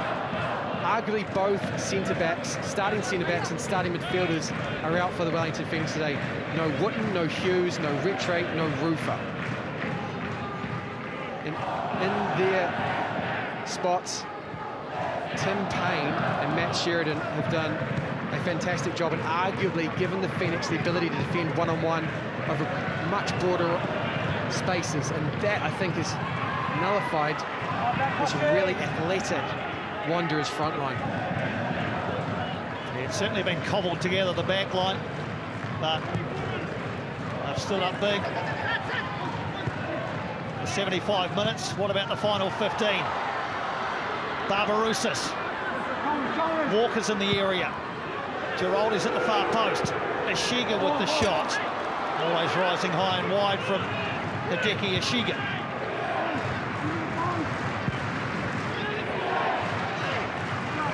Did fancy him to at least hit the target. Proficient technical operator Hideki Ishiga, looking for that far post and to wrap his foot around it.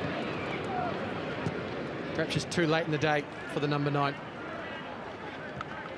Wellington have won just one of their last 5 against Western Sydney.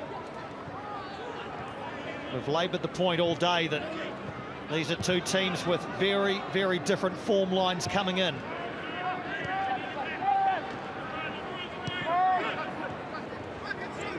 Haven't seen as much as in the first half and the second from Bozhidar Kraev, but now what a ball! What a ball to Milanovic! And Nicholas Milanovic can't finish. Touch of class from Bozhidar Kraev, and Milanovic couldn't finish it off. Well, Tim Payne is asking the question why he got no cover from his midfield, but he stepped out here and allowed the space for Bozhidar Kraev to roll the ball into Milanovic. Got wrong-footed by the pass, and once through on goal, Nicholas Milanovic just can't do enough to guide it beyond Josh Oluwaemi.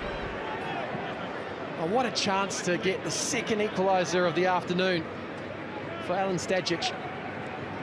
9 goals and 6 assists this season for Nicholas Milanovic. There are those form lines.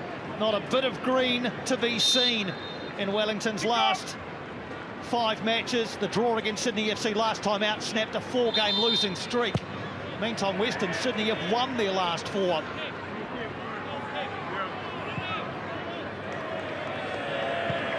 Just checking on what Adam Bavkar is discussing here. I think the issue is that Josh Oluwaemi took the ball as a free kick for an offside. Had to retreat to his 6-yard box.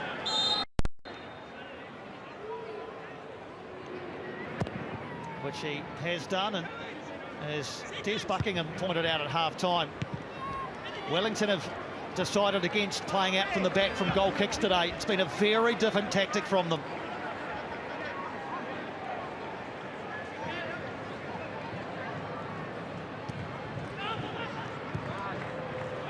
Here's Mata. Goes back. Juan Mata again. The other new man, Pelikanos. Ishiga gets a foot in, and a vital one. Barbarousis tidies up. Raw Conche tries to bring Ishiga back in, but it all broke down there.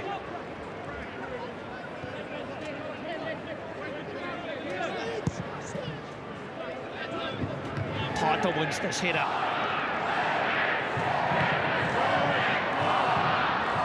It has been very slim pickings as far as one of the oldest Phoenix traditions is concerned this season, and that is when the side is ahead after 80 minutes, disrobing occurs. A very, very rare thing this season, but they do it with delight this afternoon on a balmy evening.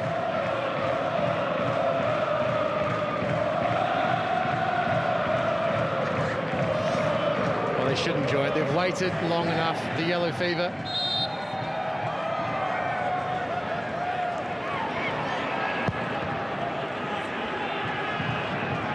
Can Wellington reward them with victory here? It'll be just their 6th of the season if they manage it. Barbarosas picks a pocket. Giraldes already has 1 goal. Walker behind Shiga and too far away from from Kelly-Hill. Actually does very well, Lucas Kelly-Hill, to win that back. Milanovic is back, helping out defensively and doing it really nicely. And now he breaks forward with it, Nicholas Milanovic.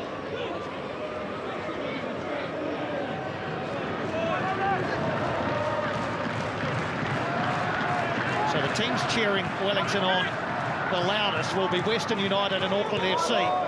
The 2 teams above Western Sydney at the moment. Also Melbourne City, who are equal on points with the Wanderers as that shot goes into the side netting from Gersbach. So Melbourne City know that if they can beat Sydney FC at Allianz Stadium next, they will leap above the Western Sydney Wanderers if things stay like this. Melbourne Victory too, if they were to beat Adelaide, would also jump above them. Or Adelaide, conversely, could do that. So Western Sydney could go from 3rd at the start of the weekend down to 5th. It's such a tight table.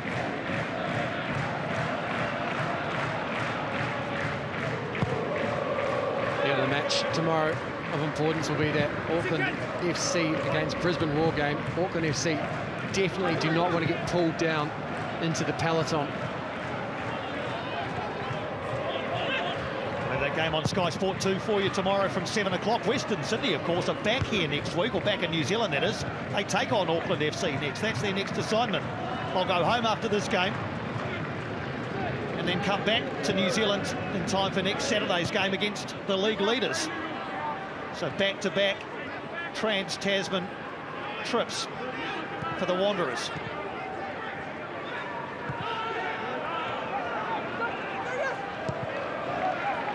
Talked about bite earlier in the afternoon, but a lot more discipline, a lot more collective combativeness from the Phoenix. They've been cautious at times in previous games. That's not here today. It's not present thus far. Gersbach lifts it towards the far post, away by Sutton. Clure is there. He helps it back in. Piper on the edge. Borrello just lost his footing at the vital time. Brandon Borrello. And then found a Shiga, but Brandon Borrello was just sitting up for him and he lost his footing and gets a yellow card. I think that's a bit harsh. Well, Borrello has a wry smile about matters, but I tend to agree. Let's have a look at the replay. Clure stands it up into the box. Piper heads it away initially. Borrello loses his footing, and I can't see studs. I can't see a particularly high foot there. I think Borrello's more than entitled to go for the ball.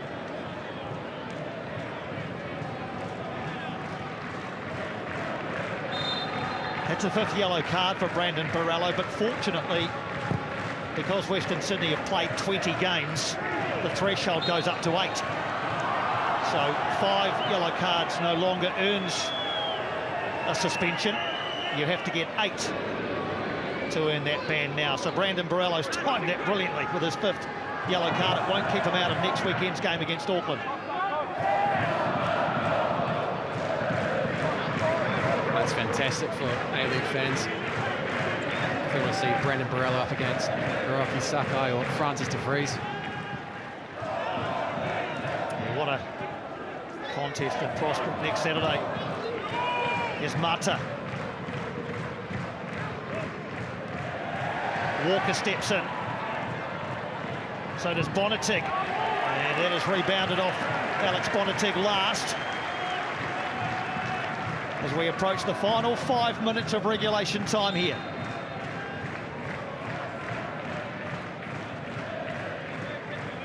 There's been no indication from the Phoenix that they've got half an eye on the clock. They're not, from appearances, worried about the result at the moment. They are continuing with this process, continuing restoring the pride and confidence in their season. Ishiga with Giraldi's ahead of him. Sutton is up as well.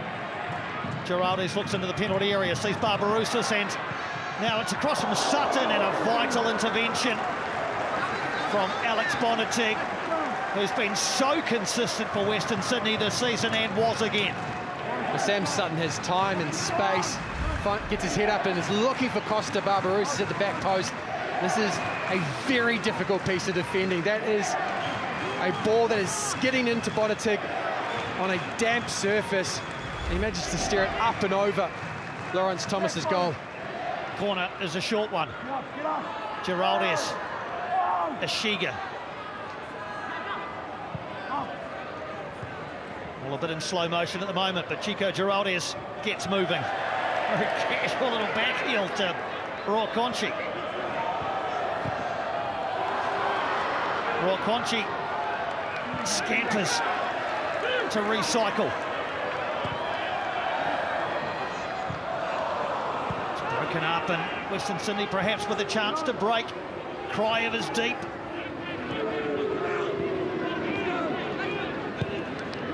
Ariel Kleur over on the wrong side of the pitch, probably. He retreats now over to right back. Just over 3 minutes plus stoppages to play.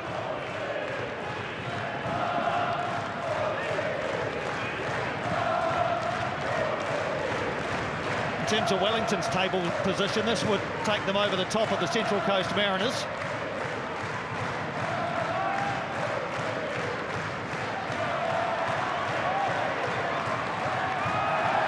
And foul there by Kleur.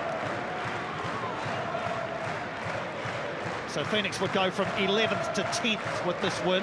The Mariners would have the chance to retake 10th place when they take on Perth Glory in Gosford tomorrow. Would be just a 6th win in 21 games for Wellington. As we get a pause, let's remind everybody about the charity kit that the Wellington Phoenix are wearing, and that you should go and investigate making a bid on one of the shirts. Support Ronald McDonald House. It's a wonderful cause. We talked about Corbin Piper's shirt being hot property. Chico Giraldes too, his match-worn shirt. At the moment, the owner of the winning goal, but still time to play. Plenty of it for Western Sydney. Milanovic! What a goal by Nicholas Milanovic! He's drilled it top corner. And Western Sydney's top goal scorer this season hits double figures and hits it up into the top corner. Nicholas Milanovic, what a strike, and we're level again at 2-2. Well, there's some suggestion, because of the reaction of the Wellington Phoenix, of a foul by Borello on Payne, but let's not take anything away from the strike from Nicholas Milanovic. Once he gets back in onto that left foot, rifles it into the top corner of Josh Oloiemi's goal. No stopping that. What a goal from Nicholas Milanovic. You saw the golden boot list there. Noah Botic, who hasn't got a game this weekend, as Western United have the bye. Now just one ahead of Nicholas Milanovic. A clutch of players on 9. But Nicholas Milanovic is the second player this A-League men's season to hit double figures. I think that's tired defending from someone that has done so well throughout the course of this afternoon. Matt Sheridan, unfortunately, showed Nicholas Milanovic inside, allowed him to get onto that deadly left foot, and from there, Josh Oloiemi stood absolutely no chance. It's a terrific finish, an absolutely brilliant strike into the top corner. Fitting of a man who's striking a rich vein of form. 10 goals in 20 games this season. He only got 5 in 36 during his time at Western United. So he's loving life in red and black. and there might be more to come. This is Atkinson, beaten away by Oluwayemi. Almost a winning goal as we enter what will be a minimum of 4 extra minutes. Marcus Atkinson stinging the palms of Oluwayemi. I make that 3 or 4 saves now by Josh Oluwayemi. Important ones. Atkinson on his right foot, blasted it across the goal. Might have come through bodies, but Josh Oluwayemi down strong to his right. There you go, confirmation, Jake. 4 saves and 4 big saves from the English goalkeeper. Is there a sting in the tail? Wellington were 1-0 ahead, 2-1 ahead. The Wanderers have pegged them back twice.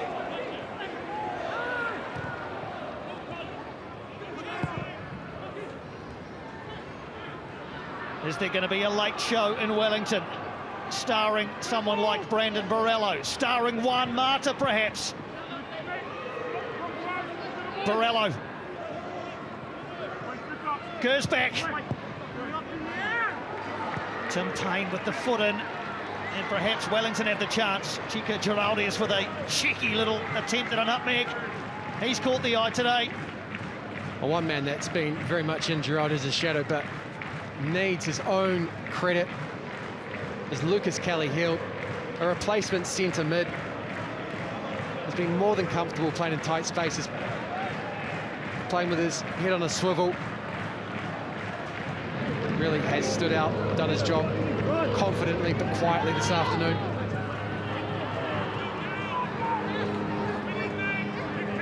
Western Sydney come again in search of all 3 points. Pelikanos, Milanovic, Nicholas Milanovic.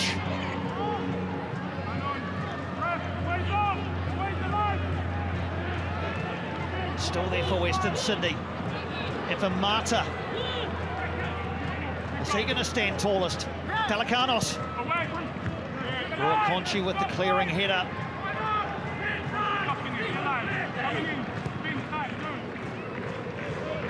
Is there time for either of these sides? Gersbach. Mata misses his touch. It's turned out okay though. Pelikanos. Clare pulls it back. Conchi gets it away. Western Sydney want to make another change if they have time, with Jared Carluccio all set to go. In the meantime, Chico Giraldes. And he's stopped in his tracks by Anthony Pantazopoulos.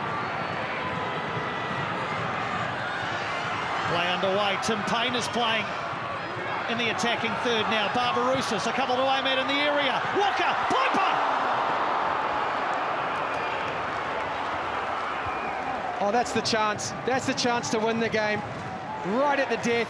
20 seconds left on the clock. Tim Payne marauds forward from centre-back, finds Costa Barbarouses. There's a quality delivery just over the head of Nathan Walker. I think that might be the thing that puts Corbin Piper off. Doesn't quite get his timing sorted, doesn't get his feet set. And unfortunately, up and over Lawrence Thomas's crossbar. So Jared Carluccio enters the fray. Bozhidar Kraev, the man off. We've had the extra 4 minutes.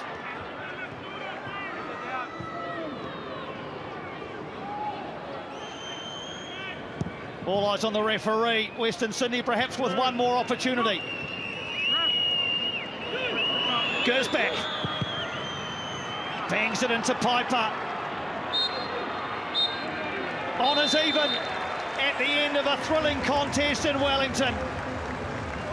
Alan Stajic wants to know why the corner couldn't be taken, but the clock had run down on a wonderful spectacle at Sky Stadium this afternoon. Wellington Phoenix into a 1-0 lead, pegged back to 1-1, into a 2-1 lead, pegged back to 2-2. They've emptied the tank out here today, and the effects are clear to see. There's your final score. Wellington Phoenix 2, Western Sydney Wanderers 2.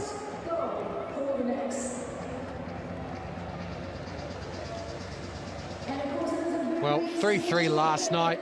Newcastle against Macarthur. 2-2 here this afternoon in Wellington. Wanderers take a point back to Sydney before returning to New Zealand next weekend, and Giancarlo Italiano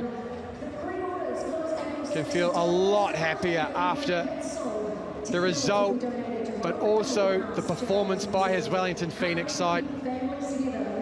They're assertive on the ball, a lot more resilient defensively, and there wasn't much in the way of consideration for Wanderers, who come here today much higher on the table than the Wellington Phoenix.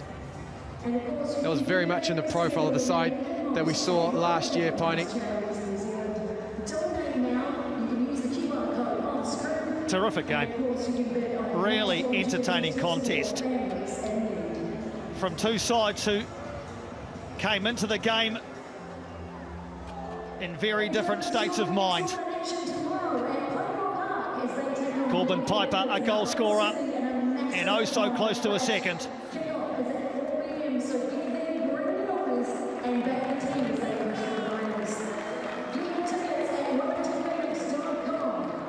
Bozhidar Kraev catches up with his former gaffer, Giancarlo Italiano, who said during the week he was looking forward to catching up with the Bulgarian during his visit here.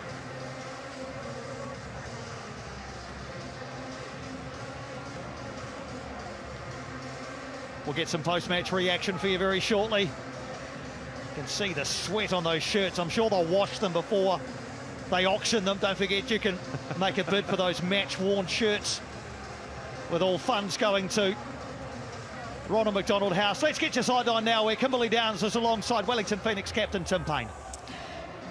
Thanks very much, Piney. Look, Tim, it's always tough to concede a late equaliser, but just your initial thoughts on your team's performance out there today.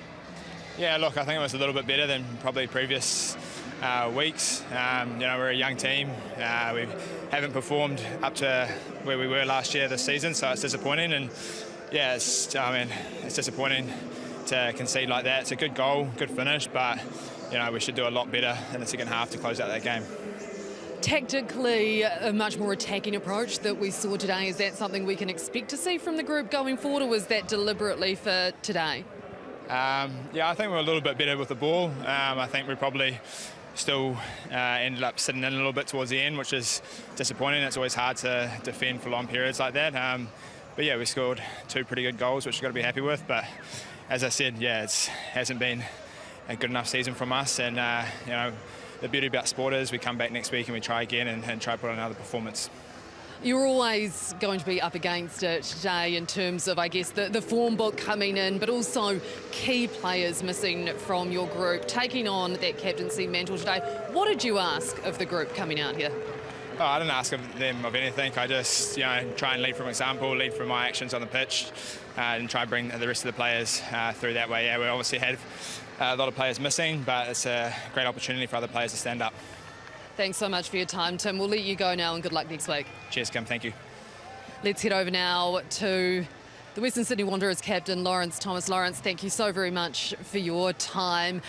Look, you end up stealing the point, but I imagine you came in here hoping for the 3. Yeah, of course. Had a really good form the last 5-6 weeks, and yeah, we're aiming quite high. So the goal was 3 points. Thought we created a lot of chances, but in saying that, yeah, at least we didn't lose, so we take the point back here.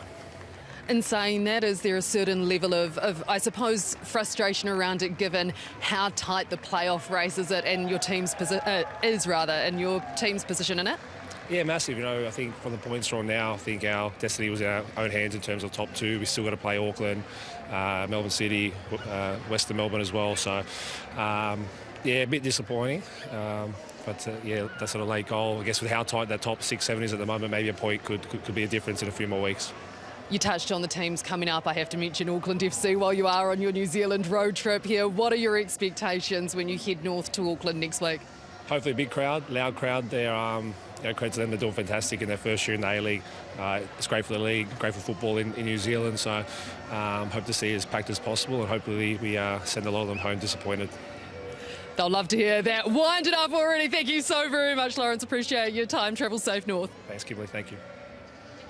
Well, stick around because we will have so much more reaction and analysis coming your way right here on Sky Sport as Wellington Phoenix Western Sydney Wanderers playing out a 2-2 draw here in the capital.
On 5, ISO, ISO, ISO. Hey.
Welcome back to Sky Stadium here in Wellington, where we have just seen a dramatic 2-2 draw play out between the Phoenix and that man's team, Juan Mata's Western Sydney Wanderers. I said that just for you, Adam, because I know you're a fan. Look, it's a bit of a difficult result in my mind in many ways, because it's not what we were probably expecting coming into this. Can either team take a big win out of a 2-2 draw like this, given their different positions? Yeah, interesting is how I would put it. Kim, I think on the face of it, the Phoenix should be proud of the point that they got there. I think I definitely wasn't expecting them to get that. I think the game was there for West Sydney to take. They could have had the 3 points today, so I'll be thinking they'll be viewing it as 2 points lost.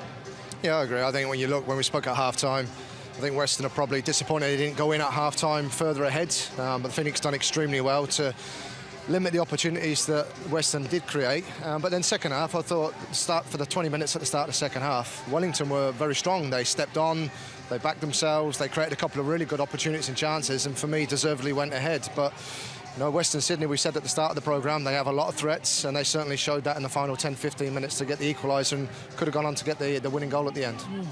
They did indeed. But you know what? It won't stop us from choosing our Macca's magic moment today, and it is going to be this goal. Go-ahead goal at the time for Chico Draldes, his first in Phoenix colours, his first in the A-League. What a goal this was. And the man himself has joined us on the panel. Chico, congratulations on your first goal of this season. That must have felt so, so sweet. Yeah, unfortunately we didn't manage to get the 3 points. We conceded at the end of the match, but anyway, I've been looking forward to score my first goal, and I'm happy that I managed to do it here at home, I think. Yeah, if you're going to get a goal, that's the way to do it. It was an unbelievable finish. And you've settled into Wellington here. How have you found gelling with the team coming in mid-season? I think I couldn't ask better. My teammates and Chiefy were unbelievably warm to me. I think I was looking forward to join a club that really wanted me, and I don't know, we're looking forward to start playing with them. I think the way they welcomed me was, I don't know, the antidote for me to express myself on the field, and I've been playing very comfortable with them, I think. I think that the last couple of games, you know, you come in, you didn't maybe have played so much before you arrived here, but the last couple of games, the more minutes that you've got, the more influential and more impact you seem to have in a game. And it was for me, it was really enjoyable watching the combination on the left-hand side, certainly, with Sam Sutton getting forwards and yourself. You seem, certainly in the second half, to be able to really open up and unlock. Do you feel that with more game time that you're now starting to show a lot more? During the match, I was speaking with Sats. He was telling me, hey, I enjoy the way we play together, and of course I think the people who are watching the match can feel the way we are enjoying, and yeah, we're looking forward just to finally get a victory. Chico, you come into this team, they were already in a bit of a tough position and continue to be in terms of where the team sits so far this season. So how do you now look to personally approach the back end of this season? Is it just going out there and it's a bit all or nothing in terms of how you approach it? No, I think we didn't manage to get our targets, I think. So I think what we're looking for is just to have fun, prepare the next season. That's the most important thing, because most of the players will stay here. So I don't know, work on tactics and enjoy ourselves on the pitch. Will you be among them, the players staying here? I'm sorry? Will you be among them, the players staying here? I don't know, it's a decision of the club, maybe.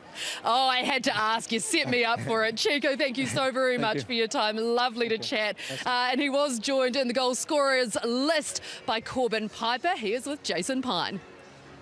Well, Corbin Piper, what a thrilling 94 minutes for the neutral. How did you find it out there, first of all, in general terms? Yeah, I mean, great to get 90 minutes for myself again. Loved playing out there with the boys, and finally got to play centre-back again, which was my position I originally signed for. But yeah, real buzzing to get the goal as well, so yeah. Talk us through the goal, because the sun was in the eyes of the goalkeeper and the defenders, but presumably in your eyes as well. What did you see as you charged goalwards as the corner was coming in? Well, I saw it very last minute, but I was having a bit of a scuffle with the defender, and he had his hands all over me, and then we decided to make it a bit of a shove and push game, and I ended up on top, and yeah, gave him a bit of chat back, because that's how it is, but yeah, delighted. I don't get the feeling that's the first time you've found yourself in a situation like that, a throng of players in the 6-yard area and you rising highest. It seems like a bit of a trademark for you. Second time you've scored from a corner for the Phoenix. Yeah, no, it's one of my best attributes, I'd say. Like I told you last time, I love getting involved in there. Like, I run, I look for the ball, and I don't let anything get in the way, and I just, get my head on the end of it and it goes in, so yeah. And Western Sydney are a good side, as Sydney FC were last time out. Draws against two pretty quality football teams. Is there some confidence to be taken from that today? Yeah, I mean, for sure. It's going to be like a domino effect after this, I feel like. The boys are buzzing after getting a result like that, especially having a few of our key players out, like Roofs, Paolo, etc., like that. So, yeah, no, boys hopefully get the ball rolling after this and finish their season on a high. Well done today. Thanks for the chat. Thanks.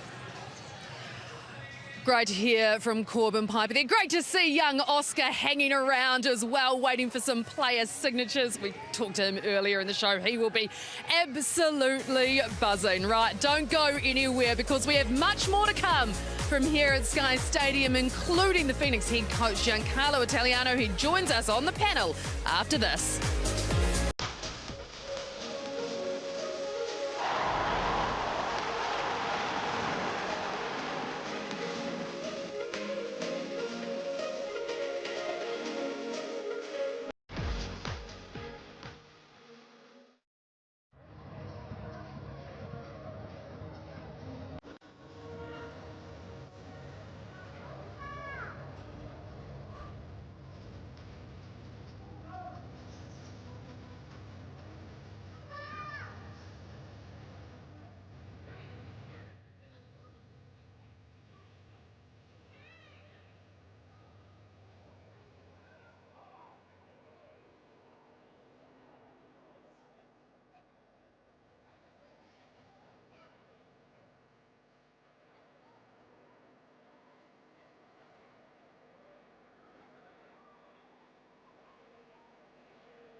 Well, this is the knife into the hearts of Phoenix fans. Western Sydney with a late equaliser to keep things at 2-2 against the Phoenix, just when it looked like the home side were on the cusp of victory. A stunning finish, it must be said. And you know what? I'm just going to put it out there. I feel a little bit like I've been stitched up by the producers here, having to talk over that just as Giancarlo Italiano comes onto the panel and now having to ask him about it. But that's all right. That's all right. We'll have words later. Look, Chief, I can't imagine it makes for particularly nice viewing having to see that again. Elicits, I suppose, some certain feelings of frustration about how that one ended.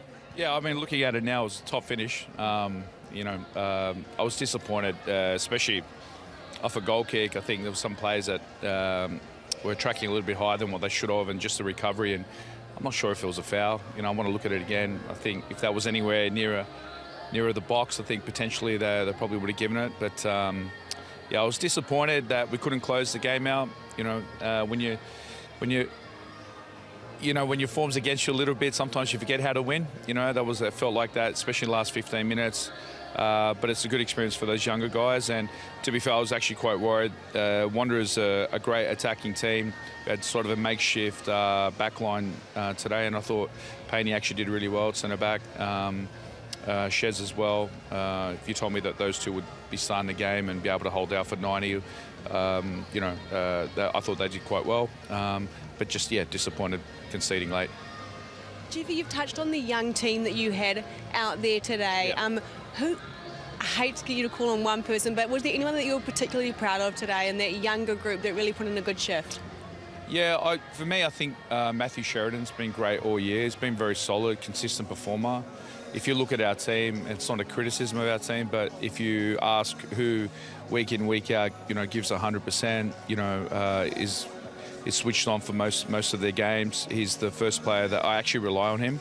I thought Luke was good when we could get him the ball today, especially 1v1 in the wide areas. He's just building his confidence against these, A-League players. They would try to instill some sort of, continuity and faith. And you'll see, there's glimpses now where, he gets 3 or 4 opportunities. He looks dangerous. But yeah, no, I'm really happy. Even before Albie's injury, I thought he was, doing exceptionally well this season. So, no, but they're all doing well. With first half, I thought we spoke at half-time about how well the team had set up defensively to like you said, Western Sydney, the attacking threat they posed, certainly centrally, was fantastic and really limited the opportunities they had. Yeah.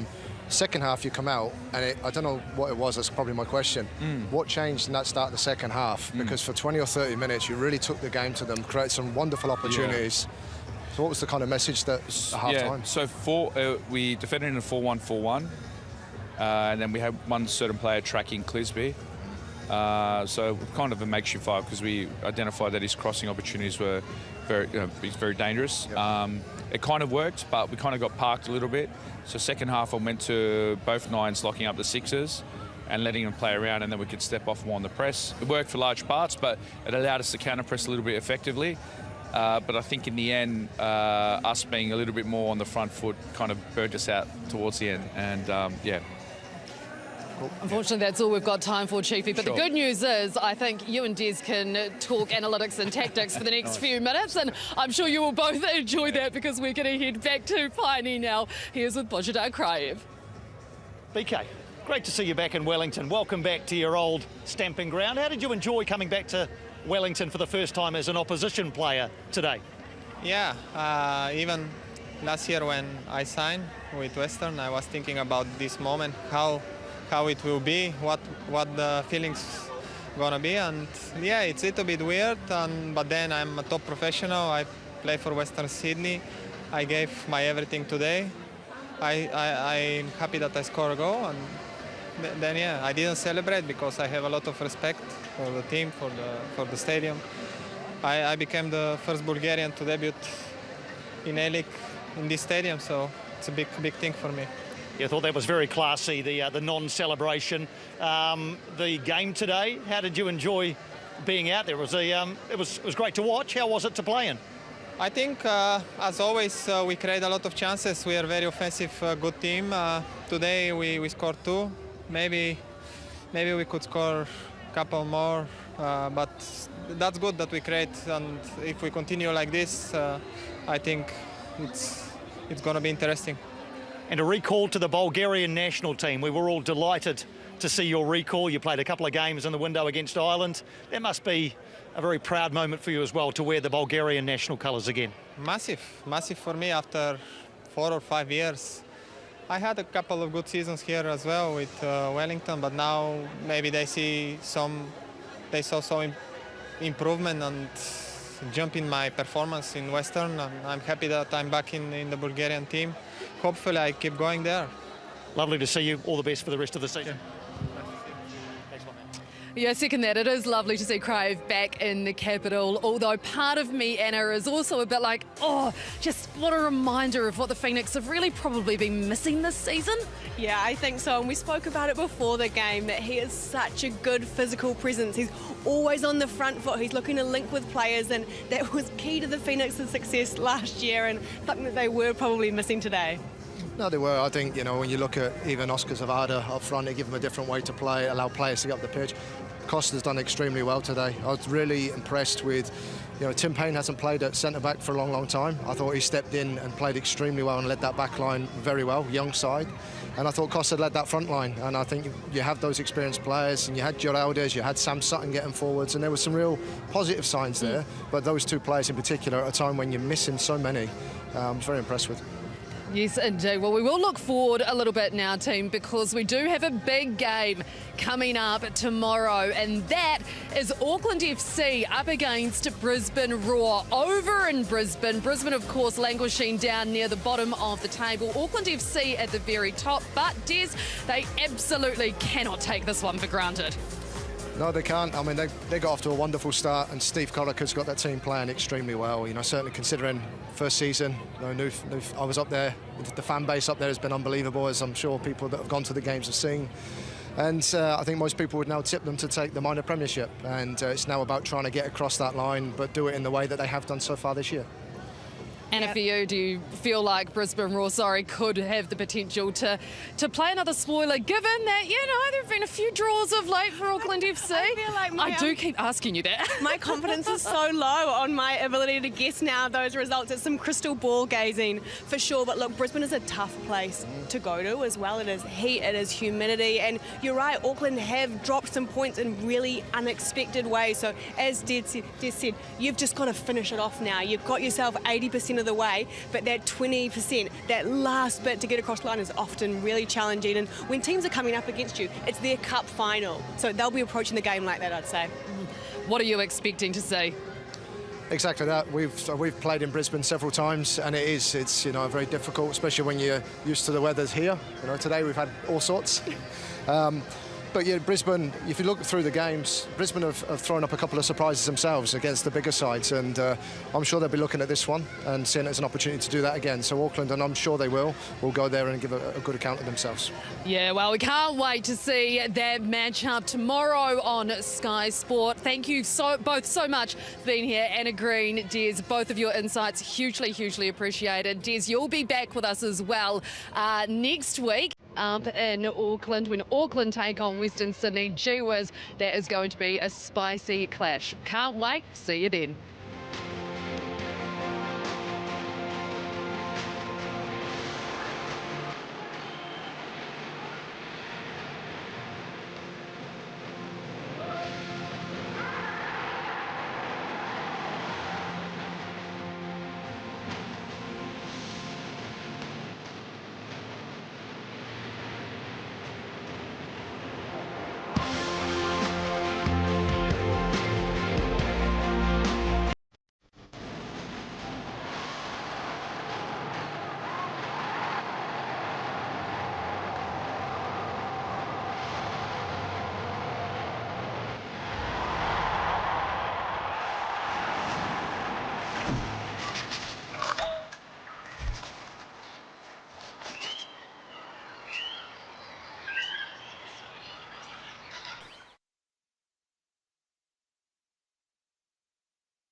Oh, yeah. Oh, yeah. That was a good result. When you guys are ready. Yeah. Well, Chief, how do you reflect on that? Because given who was out, vastly improved performance, we're so close to pushing or beating a team. It's been one of the form teams in the league. Yeah. Then I guess to concede what must be pretty deflating as well. Yeah, I was disappointed. I thought we should have held out, to be fair. And again, it was just a long ball, second ball, like even the transition aspect when Payne's gone up for the header. I still think it's a foul, to be fair. I think when he's gone up, I think there's enough contact for it to be a foul. I'm happy to be, corrected. But I was disappointed because I think the boys merited, especially second half. I thought it was good energy the first 15, 20 minutes. We capitalised. I think even towards the end there, we had a couple of chances that we could have capitalised. But in credit to them, they're a good team.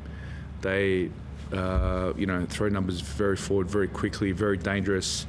I thought we kind of alleviated that threat the first half. Second half, when we were a little bit more spent physically, especially last 10. Game was still a little bit open, even though we had numbers behind the ball, was just, but that was more of a conditioning thing than anything. But I was very happy with, especially makeshift backline, having Shez and Payne as my two centre-backs, and, I thought Corb's actually defended quite well for large parts as well. And, I'm just happy that we built on the performance from the week before. It doesn't look like Chico obviously got his first goal since last week. It seems like he's having that impact you wanted, but is it just a shame that you couldn't get that 4 weeks earlier? It seems like he's really making a difference in this team. No, he is, and again, it's with all these players that have been underdone for long periods. They haven't had the luxury of having a pre-season to get ready. And this is a struggle that I've had from day one, is getting a bunch of players playing consistently over time with the loading in the legs that we could build. I think you saw in the beginning part of the season, we only lost one game, I think it was, in the first 6 or 7. But then when we started getting some injuries and we'll bring in some younger players and just the mix and match, it was very hard, cohesiveness, and then getting fit players playing in, week out, is a very big thing that we just haven't had the luxury of. I thought against Sydney, you could see there were, glimpses. Chico, Costa, Roos was coming back, even though he's on 100%. Were more stabilised, and my worry was today that we had just a lot of players that were kind of, different loadings. So, but very, very happy with the effort. As his coach, what do you make of the fact he's been swimming with great white sharks during the international break? That can be a bit of a fright when you found that out. I don't know if I'm... Oh, with Chico? Yeah. I honestly, it's crazy. I think I actually saw a reel yesterday where they had a shark cage and the shark still got in there. So I was going to send it to him. Maybe not a good idea, but look, he's enjoying the country. And Costa's assist for that second goal, which makes him the all-time leading assist provider in A-League history. Yep. Is that? I guess he's been waiting a while to get that record, but. How much of an impact does he make on his team, I guess, and we saw the impact he has for New Zealand on Monday night? I think his impact is already known. In terms of my most dangerous players, is the one that we build around. I don't hide that. Probably the frustrating part for him is that we haven't been able to give him the adequate service this year for whatever reason, and I'm just happy for him that he's at the end of a combination. I think him and Chico have a nice sort of combination. I think it needs games, needs more time. They need to understand each other. So, and again, I'm actually I thought the finish was fantastic. To be fair, the run, so it was good. It was very, very positive. Very happy for Costa as well. With the ball, Chief, how close is this to the way you want your team to be playing? Honestly, maybe 30-40%. I think we can do a lot better. I think that, I make no bones about the fact that, when you suffer through, some poor form and confidence is down, confidence is also, a big part of execution. I think that for a large part, we've probably the last 2 months we've probably suffered quite a bit in that respect. And I think, if you're planning for a ball-playing team, you need confidence. Results obviously brings that confidence. We have glimpses. It's just not fluid enough for me at the moment in that sense. But I'm not blaming the players. I just think that, it's circumstances, young players players haven't played before, very hard to get for week in, week out the same team. So, going back now and going back to the drawing board, just moving forward, we've simplified certain roles so that we can get the outcome. And you see, there are some moments today that we look amazing. I thought even against Sydney 2 weeks ago, we had 3 or 4 really good moments, and you look back at the video and sometimes, the confidence is the player knows that the player's going to make the run, he'll be there, he can play it first time. But when you're second guessing yourself, you're behind, you lose a second there, you lose a second on the touch, and but it will come, I was kind of hoping we'd get the result today and then we can build on that. Then that confidence comes. So, I think the ceiling is quite high for this team in that respect. So, a bit like golf. I think you had an amazing shot, and then, man, imagine if I could do that for 18 holes. Imagine if you could do that for 90 minutes. Yeah. Is there a bit of that about it? Yeah, I would say so, yeah. I would say, I listen to a guy called Dan Abrams a lot. He's a sports psychologist, really good. His golf was his, but he talks about correlation, confidence, positive action words, and so on. And football's like that. I think there's a strong correlation with when you don't have confidence or you're fearful of making a mistake. There's something to do with your perceptive abilities and like executing actions and so on. So what it basically means is that lack of confidence means that you're more worried about not making the mistake as opposed to executing the action. And I think for a large part that's where we're at for a long period. And it's just about hard work, getting back to building that confidence, and that comes from training and so on, and working hard and so on. So it is a little bit like golf. Cool. Right. Yeah. I can see Yeah. You're just really thinking, go ahead. Yeah. Oh, it's just really good to see, mate. Thank you. Thank you. I was just thinking.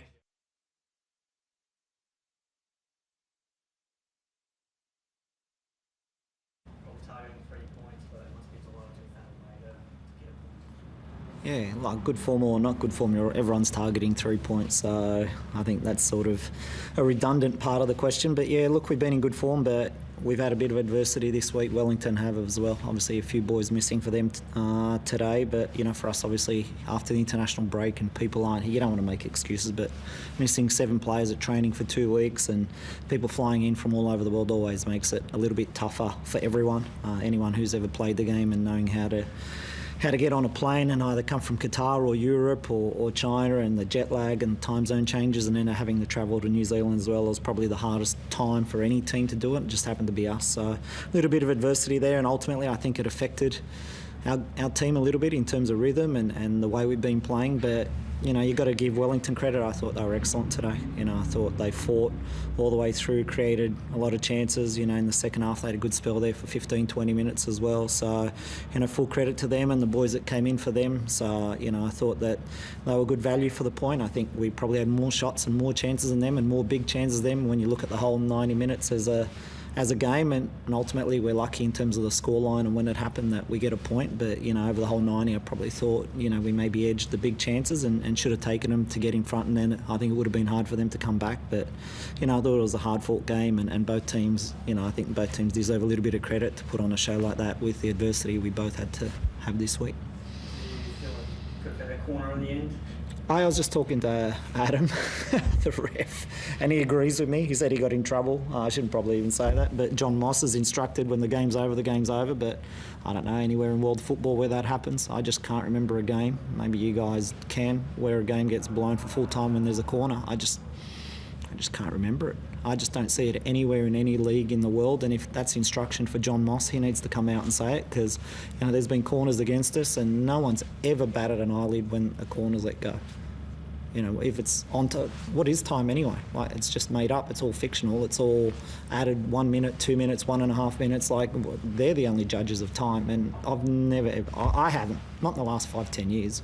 Maybe you guys have. So, but I thought Adam had a good game. But he actually, I think he agrees with me, and we should be letting things like that go because it leads to more goals. So touch wood. Hopefully it doesn't happen against us now. But I thought it should have been let go. You've conceded quite a few at set piece times, Dad.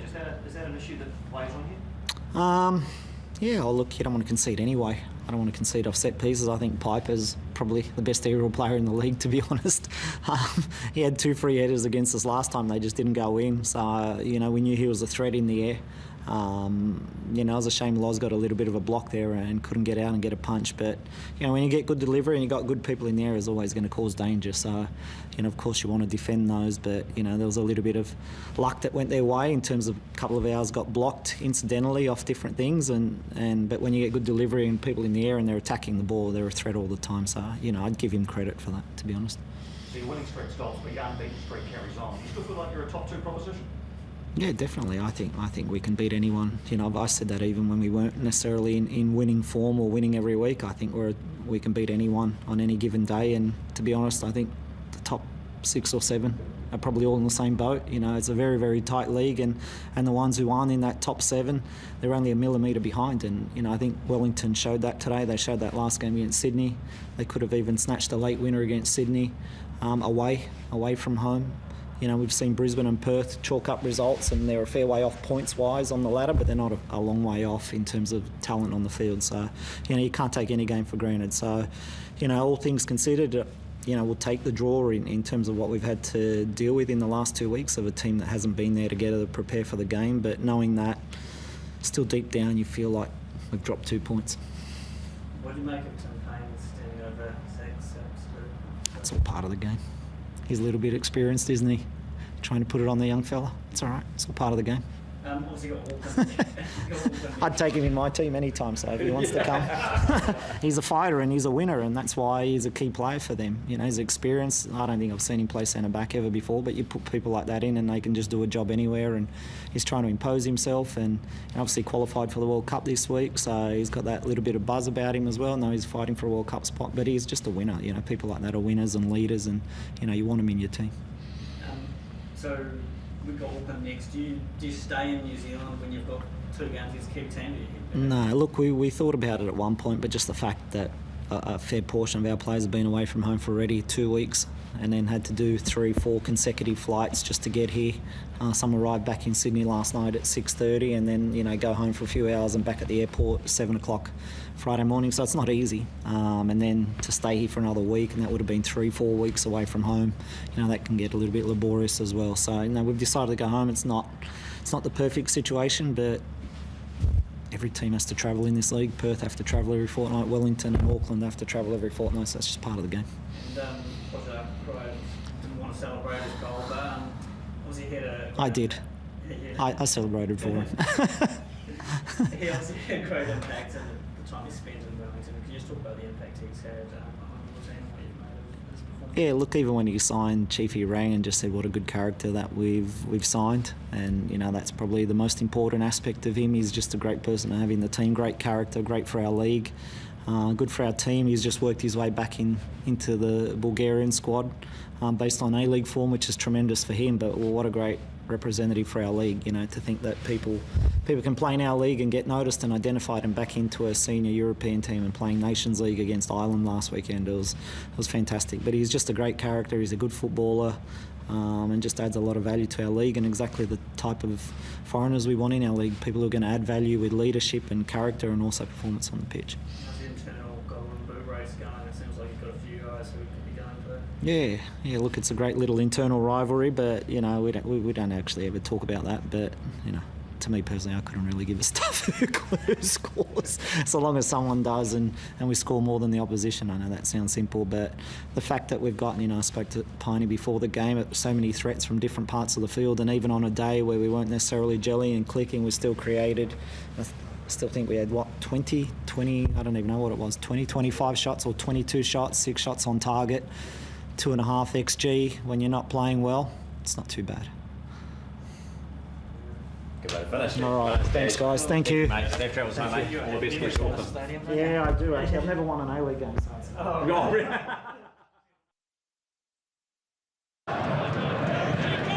Be fine!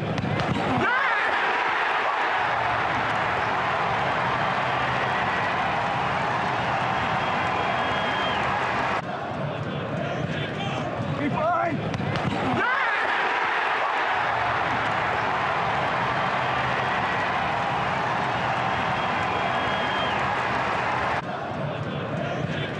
Be fine!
go, turn.